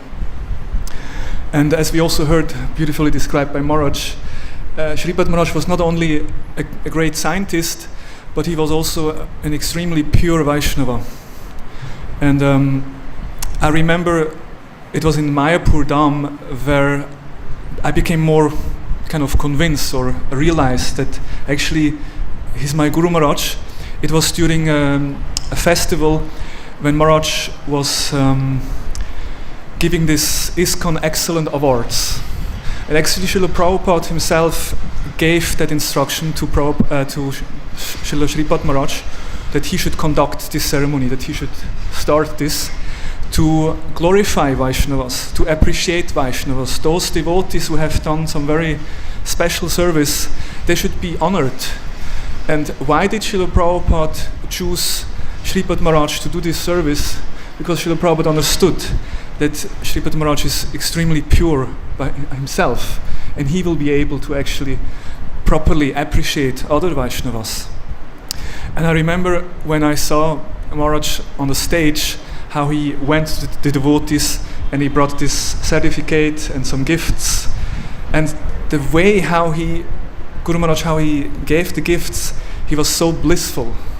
And it was, I mean, it's difficult to explain in words, but just to see him like this childlike, simple-hearted, pure-hearted Vaishnava who has such a pleasure to glorify other devotees. So you could understand, this personality is so pure, completely free from envy, there is no false ego, just completely in bliss to glorify other Vaishnavas. So I was very much attracted by this amazing quality. And because when I was looking for a spiritual master, I understood that the spiritual master should be a transparent media. He should be a pure devotee, someone who represents the Supreme Lord, so that, because we have to surrender to the lotus feet of the spiritual master, and whatever the spiritual master will tell us, we have to follow as disciple. So how can I accept the shelter of someone if I'm not completely convinced that this person actually is pure? So when I met His Holiness Bhaktisvarupa Damodara Maharaj, I realized this is such an amazing personality. Here I can fully, with conviction, I can take shelter. And I was requested to say something about Maharaj's visit in Switzerland, because I'm from Switzerland. And Maharaj, I think, came the first time in the 90s with his Rangini Ketana team to Switzerland, but then later from 2000 to 2005, about 5 times, Maharaj visited Switzerland, and he met with different scientists, and of course spent time at the temple. And several times I got a chance to cook for Maharaj, because I was a chef before, and then when I joined the movement, of course, my first service was in the kitchen, and then I was allowed to cook for Maharaj. And Maharaj liked especially one dish, one item which is called rösti. Rösti is a Swiss specialty. Basically, it's just potatoes, baked in a pan. So I prepared that item for Guru Maharaj, and while I was preparing the potatoes, something within my heart told me, you should put a little, fresh coriander inside. And I thought, why? Why fresh coriander? This is not part of the recipe, because coriander is not a Swiss herb, and so I kind of neglected that thought. As it is, often actually Paramatma within our heart wants to tell us something, but we are not able to really understand or hear. And that's why also Paramatma in the form of Guru appears in front of us, so that we may hear from him directly. So I didn't give it much attention to it. It came again, 2 or 3 times. You should put some coriander. I said, no, I'm a chef, I know what I'm doing. There is no coriander into a rösti. So I just prepared the item, and then it was offered, and we brought it to Guru Maharaj. And after Guru Maharaj was finished with the prasadam, I went up to the room, picked up the plate, and Maharaj smiled. Yes, it was very nice, very wonderful prasadam. Rösti was very good. But just next time, if you prepare this rösti, maybe you just add a little bit fresh coriander. Then it would be perfect. And I said, oh wow. At that point I could realize, this is Sri Guru. Sri Guru is truly, within our heart, he's truly a representative of the super soul. And that's really the shelter, the place where we should take shelter. Because whatever Guru tells us, this is directly coming from the Supreme Personality of Godhead. And such a Guru we should worship, such a Guru we should take shelter of. And so we are very grateful, and it's very auspicious for us that we got the chance to associate with Maharaj. And I'm grateful to be in the association with such wonderful devotees. Please excuse me to speak before senior devotees. Looking forward to hear from you. Hare Krishna. Srila Sripad Maharaj ki jai. Srila Prabhupada ki jai. Om Ajnanatimirandasya Gyananjana Shalakaya Taksurun Militam Jena Tasmai Sri Gurave Namah. Sri Chaitanya Manovistam Sapitam Jena Bhutale Sayam Rupa Kadamayam Dadati Svapadandigam Adadanastrunandantairidam Yache Puna Puna Srimad Rupa Padambujo Dulisyam Janmajanmani. Jai Sri Krishna Chaitanya Prabhu Nityananda Sri Advaita Gadadhar Shivasadi Gaur. Hare Krishna Krishna Krishna Hare Hare Hare Rama Rama Rama Panchakalpadrubhishta Kripa Sindhu Vaivascha Patitanam Pavanebhyo Vaishnavebhyo Namo Namah. So Srila Bhaktivinoda Thakur has written a very beautiful song in English. We all know the beautiful Bengali songs of Bhaktivinoda Thakur, but he wrote one in English. Now sometimes in school we have to write some poetry, and writing in our own language is always a big headache. We remember in our school days. But Bhaktivinoda wrote this poem not in his Bengali mother tongue, but in English, with perfect rhyme and meter. And one line there describes the preaching work of Srila Bhaktisvarupa Damodara Maharaj. Tell me not in reasoning cold that man was made alone by earth's mechanic lifeless rules and to destruction prone. Tell me not in reasoning cold that life was made alone by earth's mechanic lifeless rules and to destruction prone. This is the whole essence of the preaching of Srila Bhaktisvarupa Damodara Swami Maharaj. And that was the instruction of Srila Prabhupada. And Maharaj, he dedicated, I never saw anybody so dedicated to his service. Every atom of his body was dedicated to serving that mission of preaching to the scientists. And now we see the fruit of that. People are more and more doubting the scientists. People are doubting whether we went to the moon or not. People are doubting whether the scientists can solve the problems. People are criticizing Darwin now. Before, if you criticize Darwin, you'd be kicked out of the scientific community, but now scientists themselves are criticizing Darwin. So the fruit of his great endeavor to preach to these scientists is now coming to fruition. And that was the perfection of his life, because we know from Srila Vishwanath Chakravarti Thakur, Yasya Prasada Bhagava Prasadu, Yasya Prasada Nagati Ketopi. That Yasya Prasad, by the mercy, if we please the spiritual master, then the doors to liberation are open for us.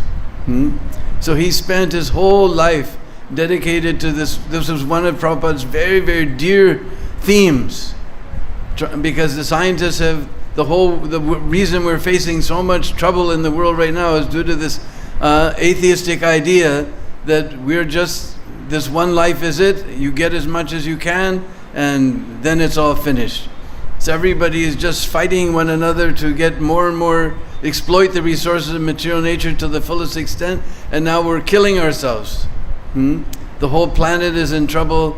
The air is polluted, the water is polluted, the food is polluted, the mind is polluted, the heart is polluted, everything is polluted, and the whole universe is, the poles are melting. Very soon many of the great cities of the world will be underwater. We're facing all of these problems just due to this atheistic idea that you enjoy as much as you can, and when it's over, it's over. This idea has been completely brainwashed in the entire population of the world, and we're madly trying to exploit the resources of material nature and ending our own existence. So this was Prabhupada could see this coming, and he wanted that we preach to these scientists and challenge their atheistic philosophy and prove scientifically that God is there. And Maharaj dedicated his whole life to this one service. Therefore, he is pleased Srila Prabhupada perfectly. Sometimes people ask why he left so early, he didn't finish his work. But we don't measure by the end result. I not want to say that, but what do I want to say? The point was that he dedicated his whole life to serving the mission of Srila Prabhupada. That was the perfection of his life. Not conquering the scientists, but dedicating his life to that. That was the perfection. And sometimes people ask why he left so soon, and so many people have left so and so. Gaur Govind left, Tamal Krishna left. My take on it is that the rest of us who are still here, we're so fallen that Prabhupada is calling all his great generals back to him to help pull us out of this material existence. That's why they left very early. We're very happy to be here for this nice program, glorifying this wonderful Vaishnava. Actually, my temple, when I was temple president in Portland, Oregon, Prabhupada named it New Manipur. Even because it was New Manipur, I learned some Manipuri. Karam Tubiri, Nugnai.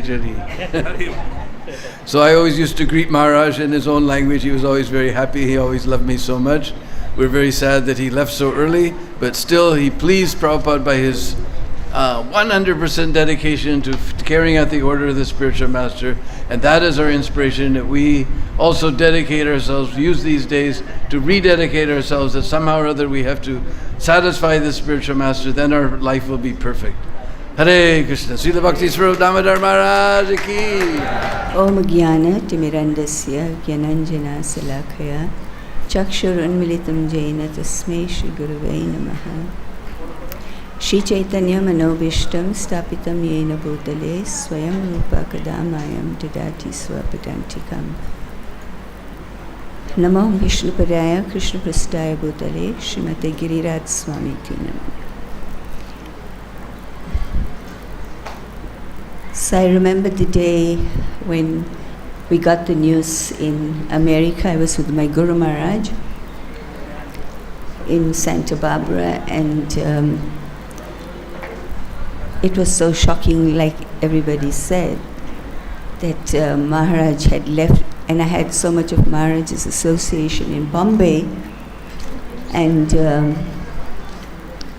I used to look forward to his Mangala Aarti Kirtans in Bombay, his classes. Although I must admit that when I first heard his first class, I didn't quite understand what Maharaj was saying. But to make it short, I understood afterwards that he was speaking in scientific terms. I don't know if, I guess he knew why he was doing that, although it was a Srimad Bhagavatam class. But I still appreciated the class and later understood that he was following what Prabhupada said, and he knew that maybe there was a scientist in the assembly who had to be convinced. And the other thing I wanted to say is, like everybody was saying, that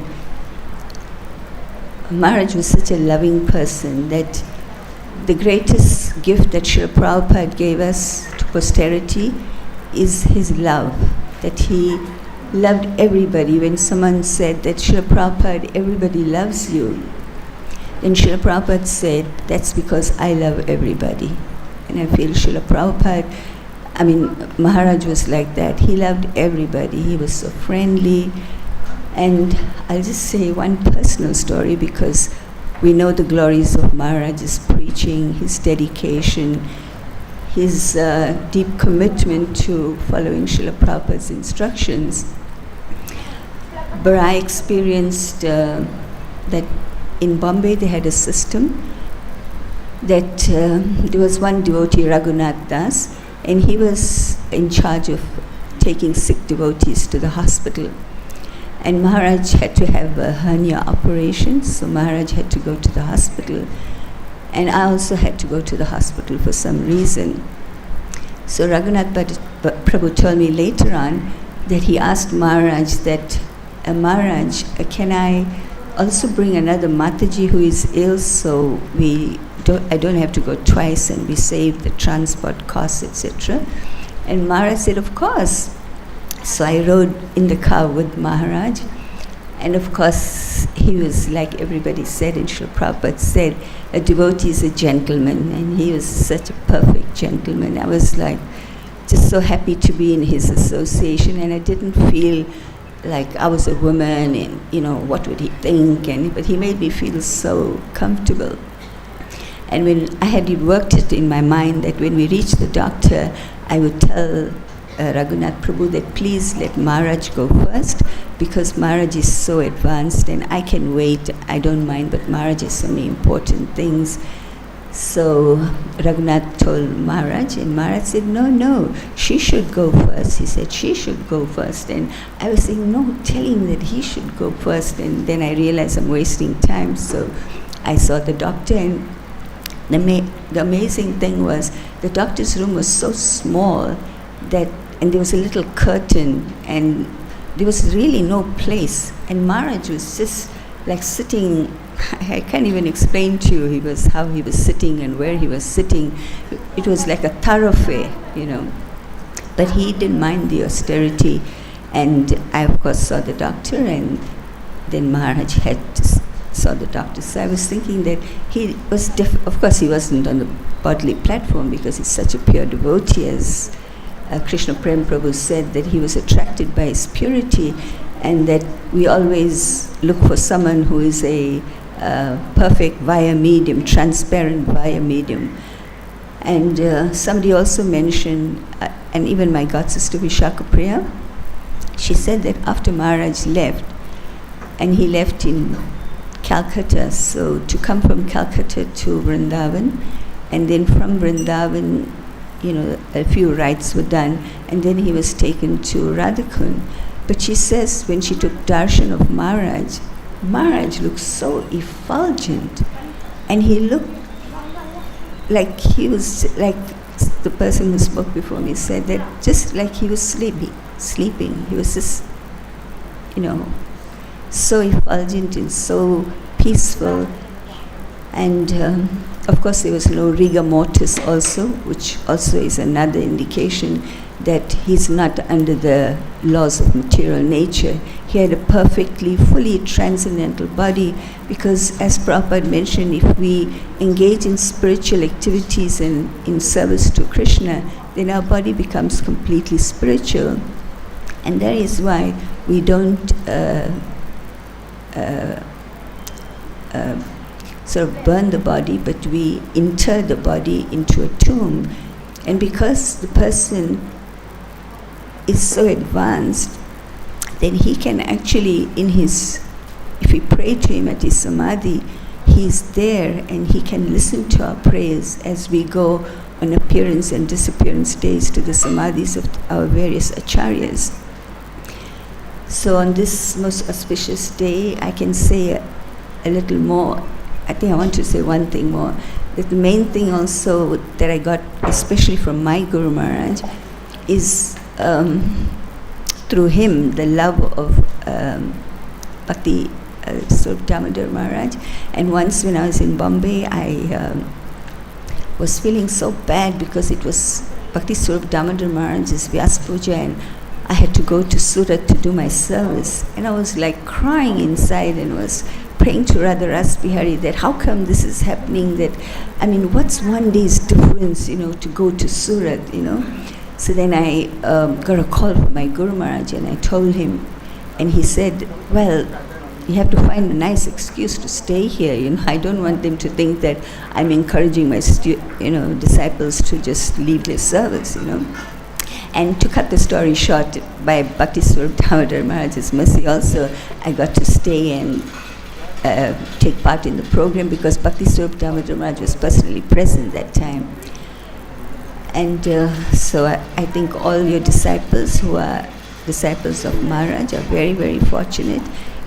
And I pray to Srila Bhaktisvarupa Damodara Maharaj that I can develop one drop of his wonderful qualities, especially of developing loving relationships with all devotees and actually all living entities. Thank you. Hare Krishna. His Holiness Bhaktisvarupa Damodara Maharaj ki jai. Srila Prabhupada ki jai, Samaveta Bhaktivinoda ki jai, Nitai Gaur Premanandi, Hari Hari Bol. Om Ajnanati Mirandhasya Jnananjana Salakaya Chakshun Militam Yena Tasmai Shri Gurave Namah. Namo Vishnu Padaya Krishna Pristaya Bhutale Srimate Bhaktisvarupa Damodara Swami Namini Namasad Bhakta Manaya Manipud Bhavaya Shah Prabhupada Lashadvani Prasarani Rathayate.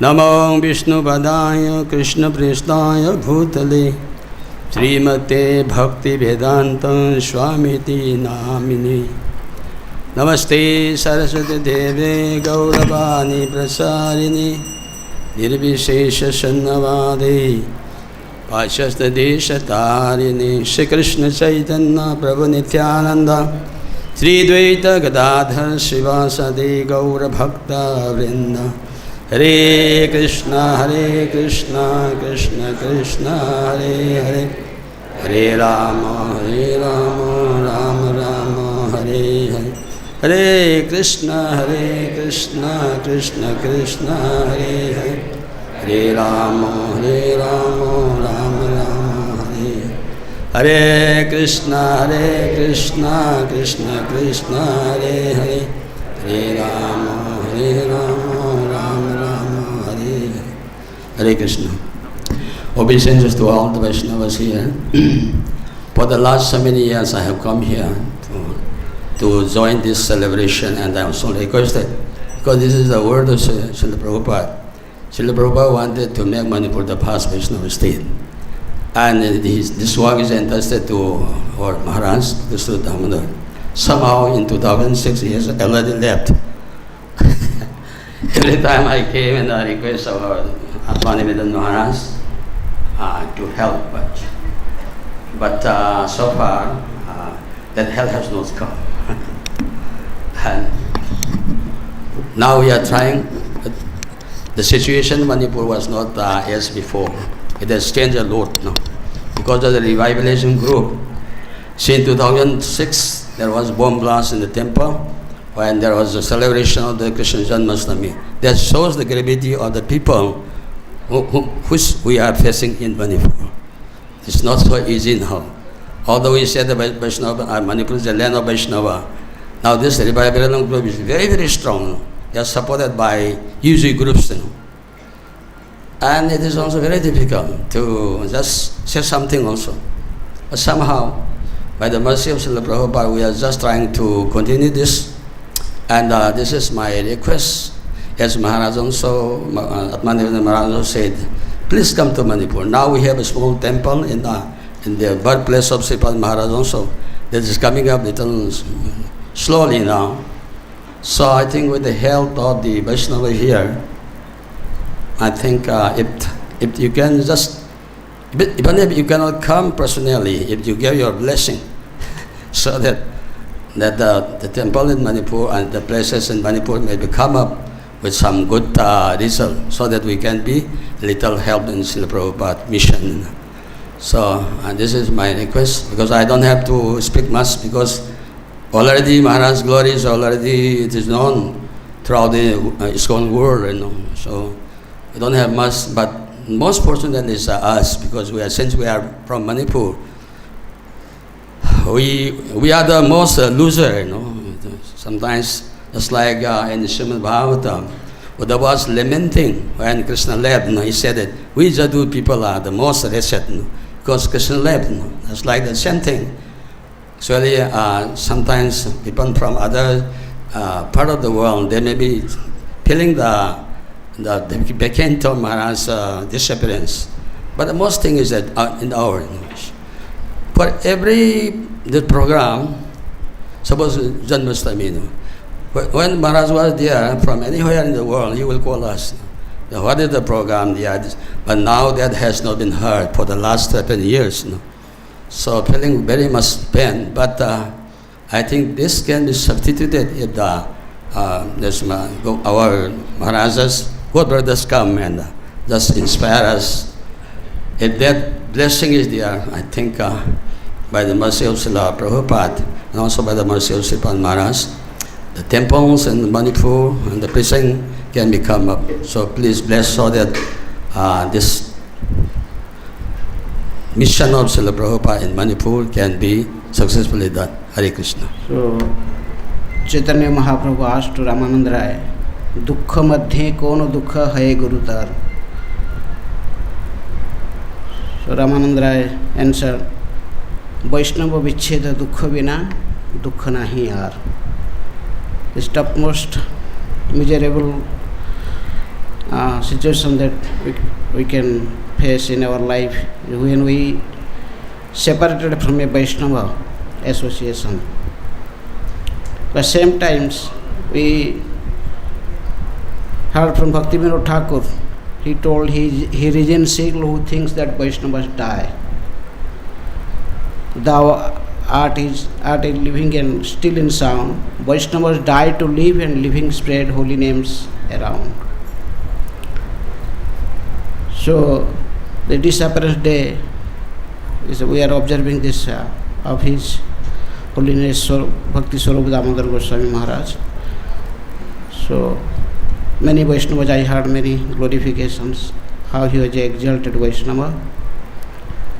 And one can know the glories of a Vaishnava, the way in which he disappeared.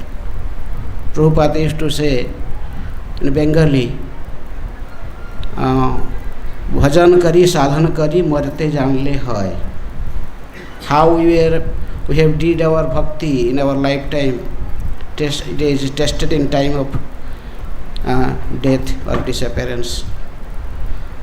So I heard some cassettes how Maharaj in his last days, he was always in like Samadhi, he was chanting so many nice songs, and he was composing himself and singing, and he was crying.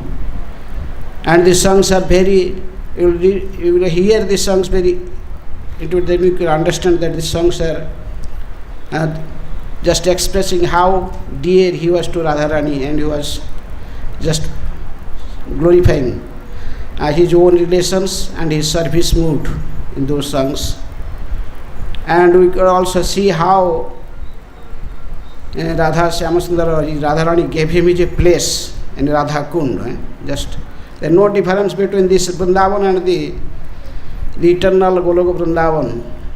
So we can see Maharaj was so dear to Radharani, so Radharani gave him a place just in Radha Kund. He is sitting there in Samadhi and meditating on Radha Krishna's pastimes. And no doubt that particular verse in Gaudiya Nikunja Jona Ratikali Siddhayi Yaya Libhir Juktirapekhyaniya Tatradi Dakhyat Ativallavasya Vande Guru Sri Charanarvindam. And that particular verse is no doubt is applicable to Maharaj. He is a very intimate maidservant of Radharani. He is in Manjari Swarup and is helping the gopis in intimate service of Radha and Syamasundar. So in his lifetime here also, he was helping Srila Prabhupada, and he was so dear to Prabhupada. It was so difficult to please the scientists. Maya Apahruta Jnana Asuri Bhava Asrita. Those peoples, but Prabhupada engaged him in serving those peoples, and he is in BI he was flourishing like anything when Maharaj was here. So we are just chanting that verse every day, Guru Mukha Padma Vakya Chitete Kariya Aikya Arana Kariya Mane Asa. But in life of His Holiness Swarupa Damodara Swami Maharaj, as Dinavanda Prabhu told, every atom of his body was just is for Prabhupada's service. He was day and night meditating, and is practically also demonstrating his service for pleasing his Guru, his Divine Grace Srila Prabhupada. We must learn this service spirit from Maharaj. So we are observing this Disappearance Day, so I am begging his mercy. So a dust or a very of his service motive is, if he will come to us, so our life also becomes successful. His Holiness Swarupa Damodara Swami Sripad Maharaj ki jai. Srila Prabhupada ki. Hare Krishna. Thank you, Maharaj. So we have just received one wonderful guest. His guest Krishna Baldev Prabhu. I will request him to please come forward because he is just leaving, so that's why I am requesting him to. So next I will request his grace Akhiladham Prabhu. Akhiladham. After Krishna Baldev Prabhu. Yes. Sorry.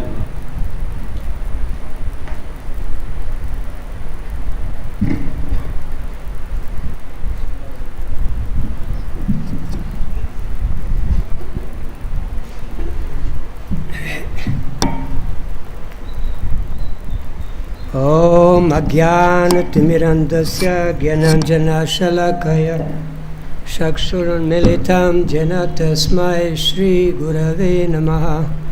Nama Om Vishnu Padaya Krishna Prestaya Bhutale Srimati Bhaktisvarupa Damodara Swami Tinamine. Nama Om Vishnu Padaya Krishna Prestaya Bhutale Srimati Bhaktivedanta Swami iti namine. Namaste Saraswati Deve Gauravani Pracharine Nirvishesha Shunyavadi Pashatya Deshatarine. Oh, this was really unexpected. I just walk out and say, and encounter a friend and said, well, they are just inside glorifying Sripad Maharaj. So unfortunately I didn't calculate my time in India this time, so I'm leaving tomorrow morning, so I cannot attend the Tirobhava in Radha Kunda. But certainly my heart and my wife's heart, she's a disciple of Sripad Maharaj. Our hearts will be there with the devotees. Yes, Sripad Maharaj, His Holiness Bhaktisvarupa Damodara Sripad Maharaj, it created a big impression in the hearts of all of those who had the opportunity, a chance, or the mercy of having his holy association. Such a wonderful person, really a very wonderful person. I had an opportunity to travel with him in Manipur and visiting his home village, not hometown, home village, really in the countryside, a very remote area of Manipur. And it was amazing. I see how people loved him so much. And everywhere where he went, they received with a very wonderful kirtan. And they told me, this is just a natural thing. Everybody does kirtan here. Whoever comes here, they do kirtan. Kirtan is the life of everybody in Manipur. And it was his life, actually, even though Srila Prabhupada had given that very important service to preach to the scientists. His main passion, his main drive was the chanting in kirtan. And we could see, even in his advanced age, because he was much older than us, he had always such a vigorous spirit to sing and dance in the kirtans. I remember once we brought the first group of Chinese devotees to India, and we came with them to Navadvip to meet Sripad Maharaj there. It was really a very nice arrangement because we went to the temple, Gopal Deva temple, small temple, and Sripad Maharaj led a kirtan. And he was so enthusiastic, in his singing and in his dancing, that he completely drove everybody mad in the mood of the kirtan. And then some people were saying, who is this person? They have never seen such a charismatic person like Sripad Maharaj was. So happy, so jolly, so into the kirtan. So he was totally with the holy names, you could see. So this was the main feature, the thing that drove him the most in life was the kirtan of the holy names. And his duty to Srila Prabhupada. Prabhupada gave that service, And he took it so much to heart that even against all odds, against all difficulties, he never gave up his duty to Srila Prabhupada to serve him by preaching to the scientists. And even some of his scientist friends considered him a saint amongst the scientists. They could notice, it was not so difficult to notice that he was a very special person. Just by looking at his face, just looking at his eyes, you could see that was something unique in him. And I personally had wonderful opportunities to associate with him in many places in the world. And it was always a very wonderful occasion. He would make you feel so comfortable, so at home, because he was always at home. He was in Vrindavan. He was always carrying Krishna with him. Until the last moment, he was like that, always very jolly, even though underwent so many tribulations, so much suffering, so much trouble. Still, he never gave up his nature, his jolly nature, because he had so much confidence in Krishna, so much confidence in the holy names. So we miss him dearly. It really was a very special personality, very unique, very, very unique. Those of you, and many of you certainly had this personal association amongst our God brothers also. We knew he was not from this world. So we hope that wherever he is there in Goloka Vrindavan, he keeps an eye on us, and when our time comes, we'll say a little word on our behalf to Radha Krishna, so we can also join him there. Srila Sripad Maharaj ki jai. Thank you. Thank you very much to Swami. It has been short and quick.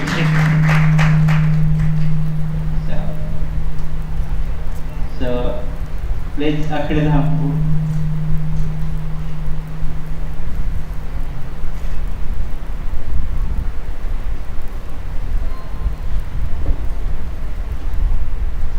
So, after Akhil Prabhu, I request Mukunda Prabhu, Head Pujari.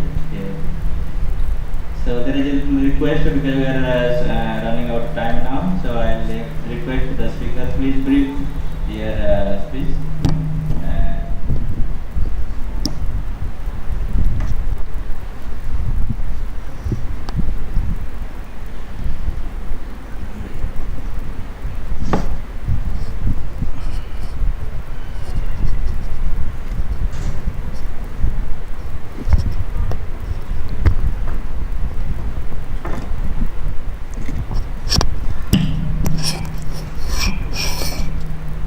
Gyanatamardasya Kyananjana Shilakya Chakshurmitamina Tasmai Shri Gurve Namaha Vanchakalpatubhyascha Kripa Sindhubhi Vacha Patitadam Pavanebhyo Vaishnavebhyo Namo Namaha.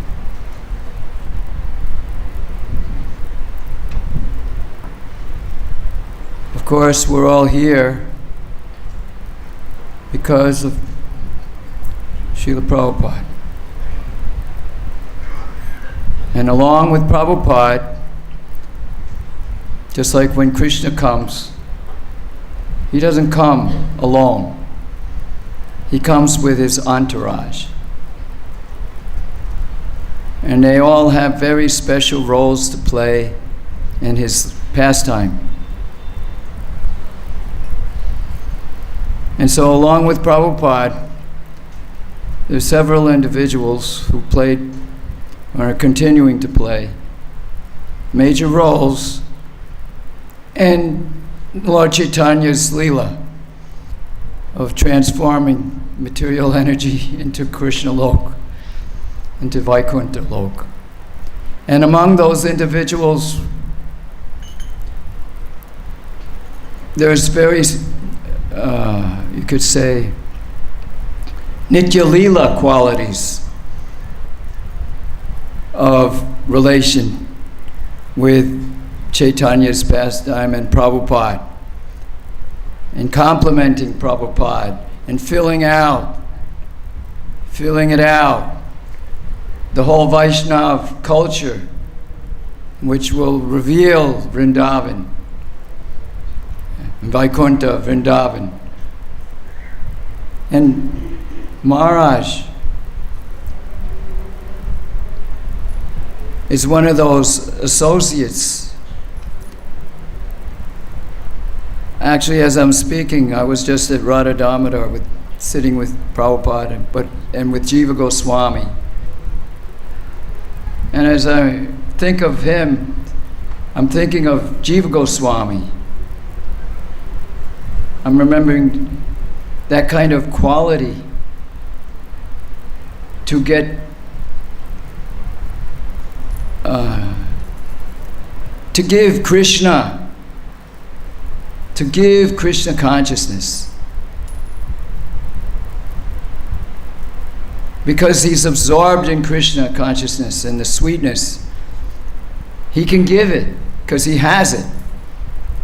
And he brings that to whatever class of people he's addressing, like Prabhupada had that, Shakti.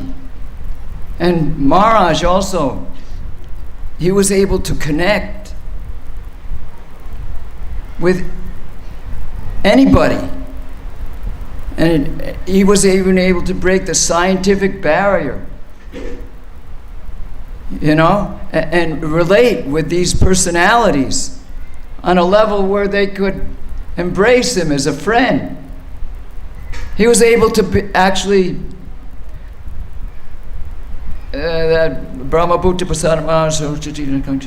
Samasaveshu Bhuteshu, this friend to everyone. He was able to break the scientific Great Wall of China, you know, keeping them cut off from anything spiritual, to break that barrier, to act as an instrument for Mahaprabhu and Prabhupada, which he had already, with the easy journey to other planets, which all Prabhupada had already begun. But he was able to actually, with the crack that Prabhupada made, he was able to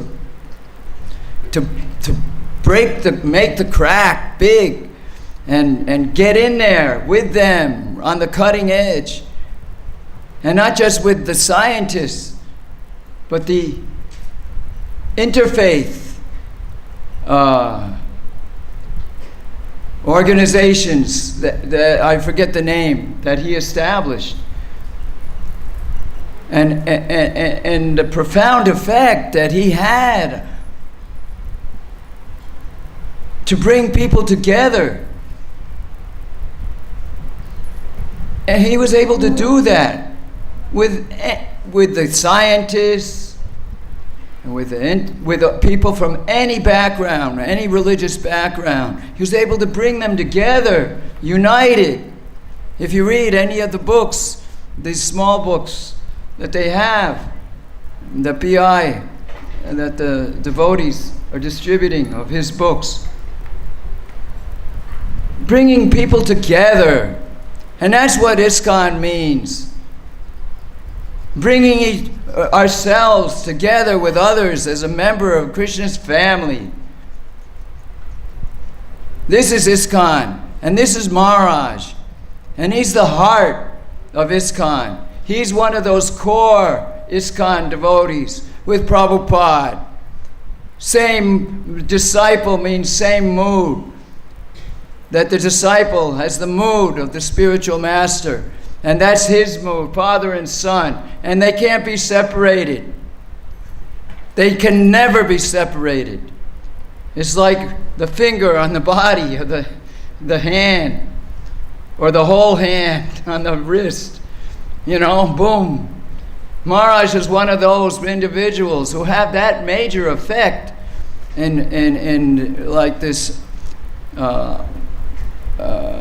you could say, Adi Leela of ISKCON in the Kali Yuga, in this 10,000 year period.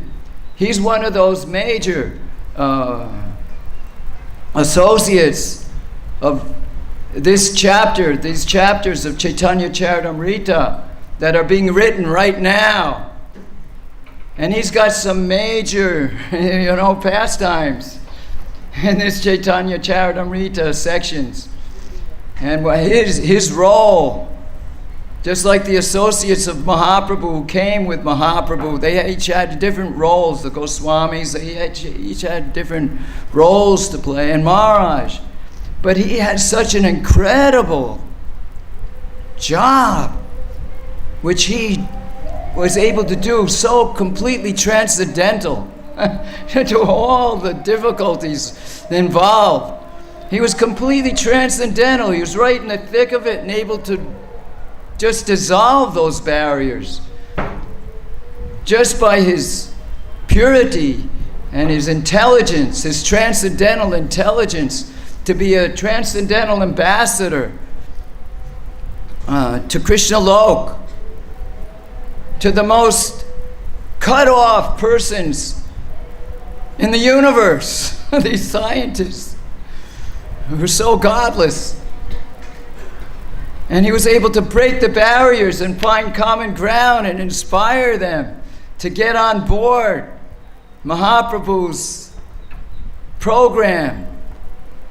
There's Penrose, Roger Penrose, or different persons like Nobel Prize winning personalities. So this, and his effect on me. I mean, when my name is Akhiladhara, and it means foundation of all that exists, and I relate to how Prabhupada gave me that name, because if that includes everything and everyone in the universe, and how he's the basis, it's this little jiva, it's no problem for Krishna to take care of me. And Prabhupada gave me that name because I can relate. But how Maharaj related to me directly and personally at a time when I was really, really needing a person in position to give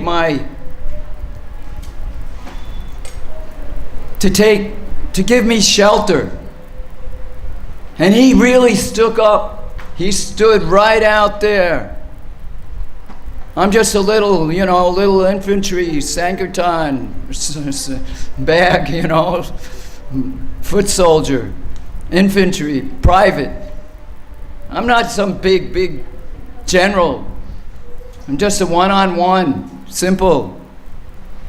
But Maharaj is a real friend to everyone, to be able to reach and touch the lives of so many people. And that includes me. And I know him, not as a scientist, not as a big interfaith. I know him as a friend, as a real older brother, as a real friend that I could take shelter of and express my heart. And he would be right there for me as much time as I needed. And I had free access to him to go in and sit with him when I was really, really needing a friend. And he was always there. And I can never forget that.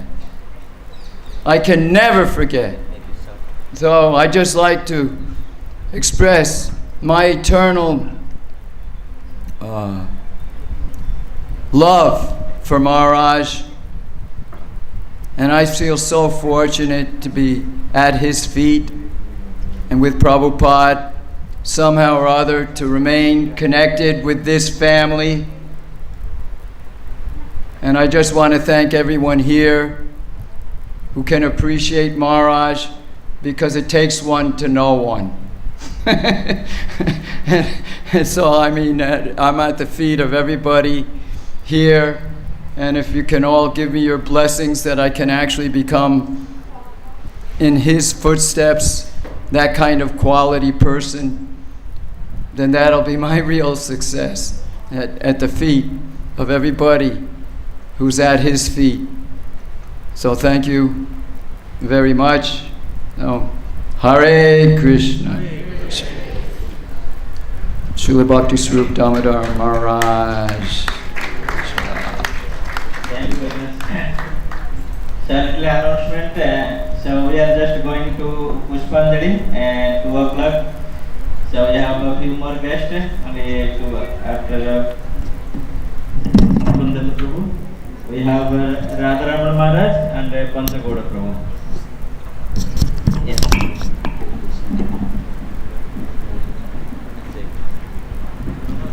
So I will request humbly Gopal Vaishnava, please take it to start. And otherwise we are running at the time. Gurave Gaurachandraya Radhikaya Tadalaya Krishnaya Krishna Bhaktaya Tadabhaktaya Namo Namaha Vanchakalpatrubhyascha Kripa Sindhubhyevacha Paditanam Pavanebhyo Vaishnavebhyo Namo Namaha Jai Shri Krishna Chaitanya Prabhu Nityananda Sri Advaita Gadadhara Shivasari Gaura Bhaktivinoda Hare Krishna Krishna Krishna Hare Hare Hare Rama Rama Rama Hare Hare. His Holiness Bhaktisvarupa Damodara Maharaj ki. So we are most fortunate to be assembled here in Vrindavan Dham to observe the divine disappearance Tirubhav Titi Mahotsav, festival of celebrating the disappearance of Sripad Maharaj. And as we have heard and know, a most wonderful devotee, fully dedicated to serving Srila Prabhupada, his instructions, and also, as we know, there's Vani Seva, which is considered most important to serve the instructions of the spiritual master. But Vapu Seva is also important to serve the spiritual masters, the transcendental personality, in order to be able to be fully connected and get the benefit of his divine association. So His Holiness, he perfectly followed his instructions of his spiritual master Srila Prabhupada by doing this very important service of preaching to the scientists, which is not easy task to do. But he was empowered by Srila Prabhupada, and even from the point of view of the material qualifications, so he was materially qualified to speak to them.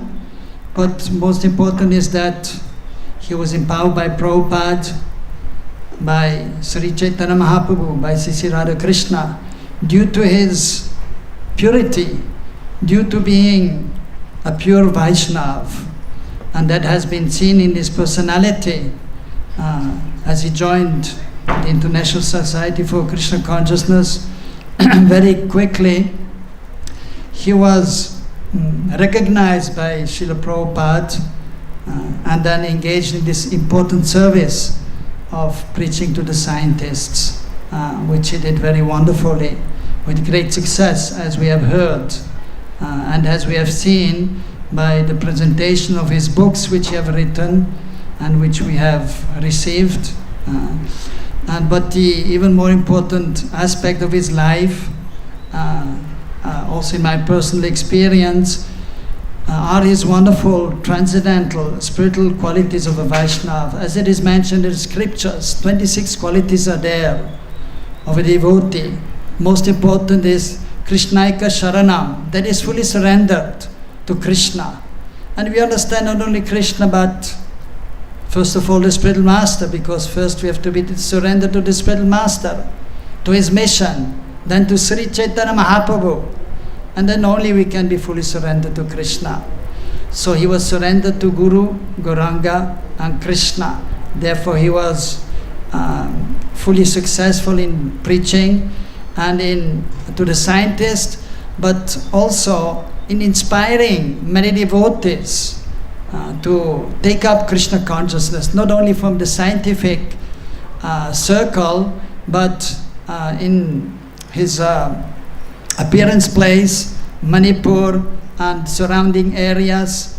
Because of his wonderful Vaishnava qualities, he was able to inspire many jivas to take up Krishna consciousness, and he gave them shelter. But not only Manipur, but as we have heard, actually all over the world he had some disciples. And in Europe, in America, here in India, and he was helping not only his disciples, but anyone who was actually taking shelter of him, anyone who was approaching him, anyone who was associating with him. So I had my personal experience here, as he came quite well. Every year he came to Vrindavan, and then we could see his wonderful Vaishnava qualities, and as he was then especially serving then Srila Prabhupada in his Archavigraha form, in the form of the spiritual master in the Samadhi, as it was at a certain point in the beginning of the Krishna Balaram Mandir, there was always a lack of devotees doing the seva for Srila Prabhupada in the Samadhi, even in the Radha Damodar, and there were less funds. Now we are very fortunate that by the mercy of the Vaishnavas, we have enough devotees, we have enough funds, but in the beginning it was different. There was a struggle. And so the GBC actually appointed certain other GBC members, leaders of the society, spiritual masters, to help by sending money and by coming and sending also their disciples to do the seva of Srila Prabhupada in his murti form, in the Samadhi, even in the Radha Damodar temple. So His Holiness was always actually the most responsible in personally coming here and bringing 2 disciples and the required funds to do the seva, and then he was usually personally 2 days he was staying there and showing them together with the present pujaris here how to do the seva.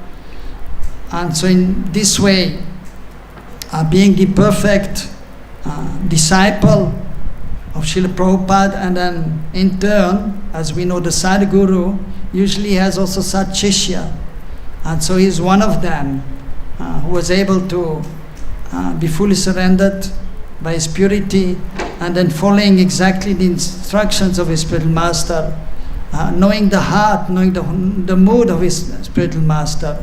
So that Sat Shishya, then he becomes also then Sadhguru. So those who are transcendently situated. So we can see in his life he was fully transcendently situated, fully dedicated to Srila Prabhupada, and therefore he was able to help many conditioned souls to come to Krishna consciousness.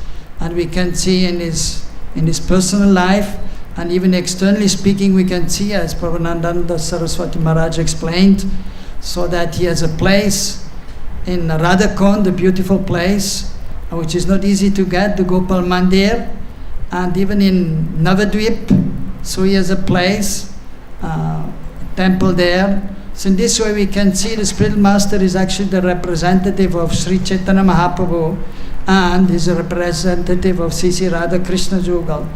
So, and therefore we can see in the practical life, so the residents, even in this present life, so that is the proof that he was fully absorbed in Gaur Lila, and therefore he had a permanent residence even in Navadvip while he was present here, and he had a permanent residence in Radha Kund while he was here, and so that is the proof that he is always situated in Gaur Lila and Krishna Lila. And this way, as we chant the Guru Vashtakam, he is able to deliver the disciples from the cycle of birth and death and bring them to this transcendental platform and fully be engaged in devotional service of the Lord.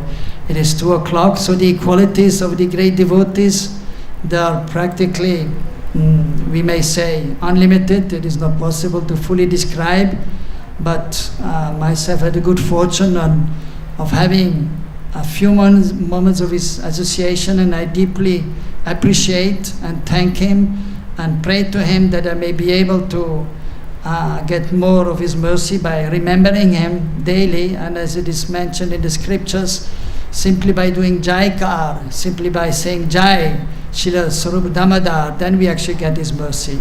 Srila Bhaktisvarupa Damodar ki, Sripad Maharaj ki, Hare Krishna. Thank you. Can we get your next Radha Kund Maharaj? This is great. Chapter Radha Kund Maharaj will end with the AJS Pansakal Prabhu, because he is the Vrindavan will end up with him. So then after that we have Pushpanjali, then Arati, then followed by Prasadam. So I have one request. So during Pushpanjali, please don't throw your flower anywhere. And when they are chanting a pranam mantra, please come in the queue and offer to Maharaj.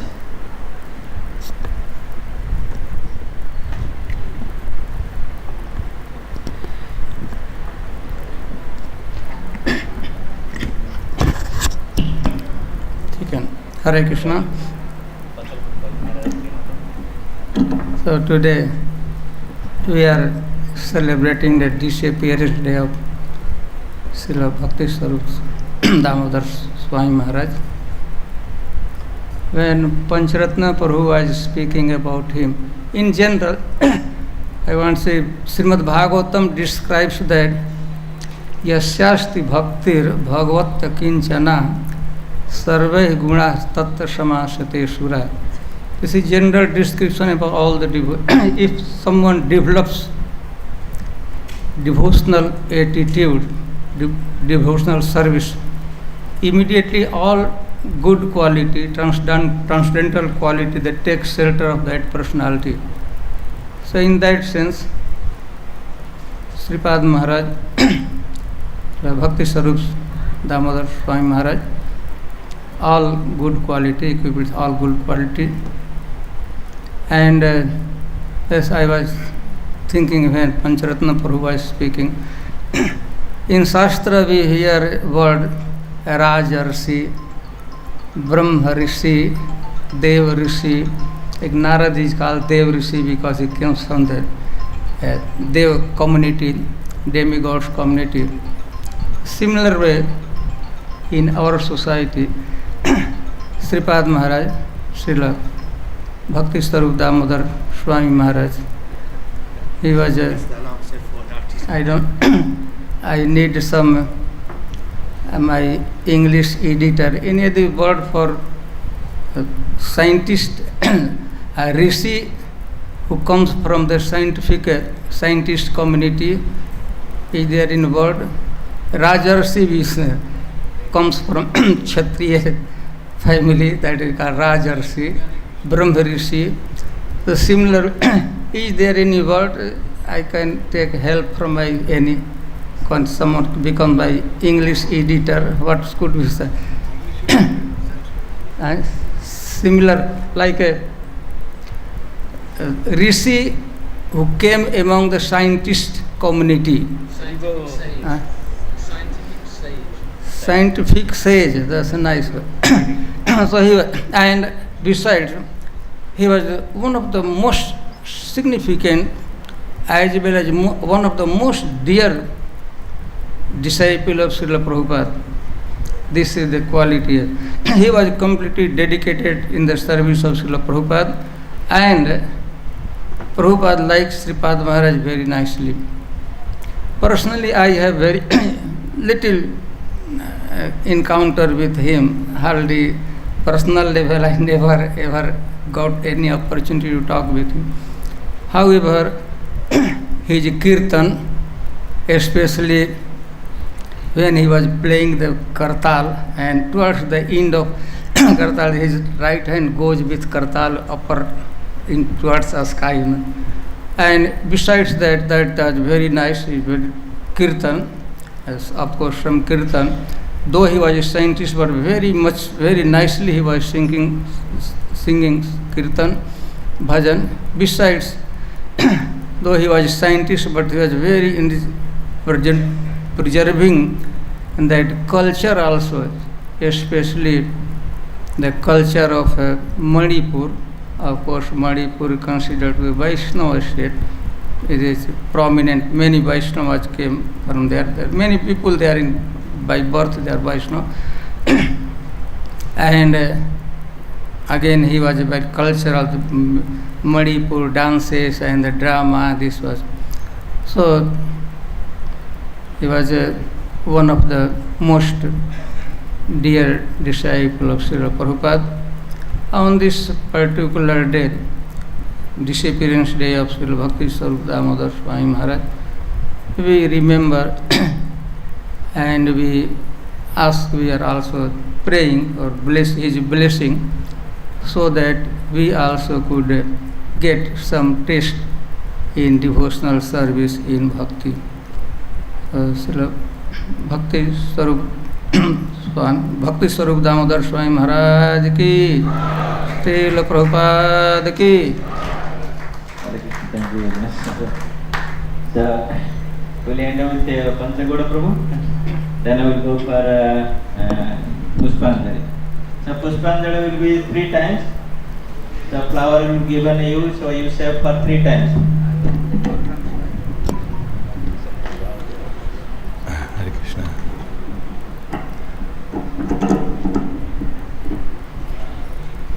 Bhaktisvarupa Damodara Maharaj ki. So we know in Krishna Leela, Yudhishthira Maharaj, all the Pandavas, they finished their business and they left this world. Also, Vidura came for a purpose.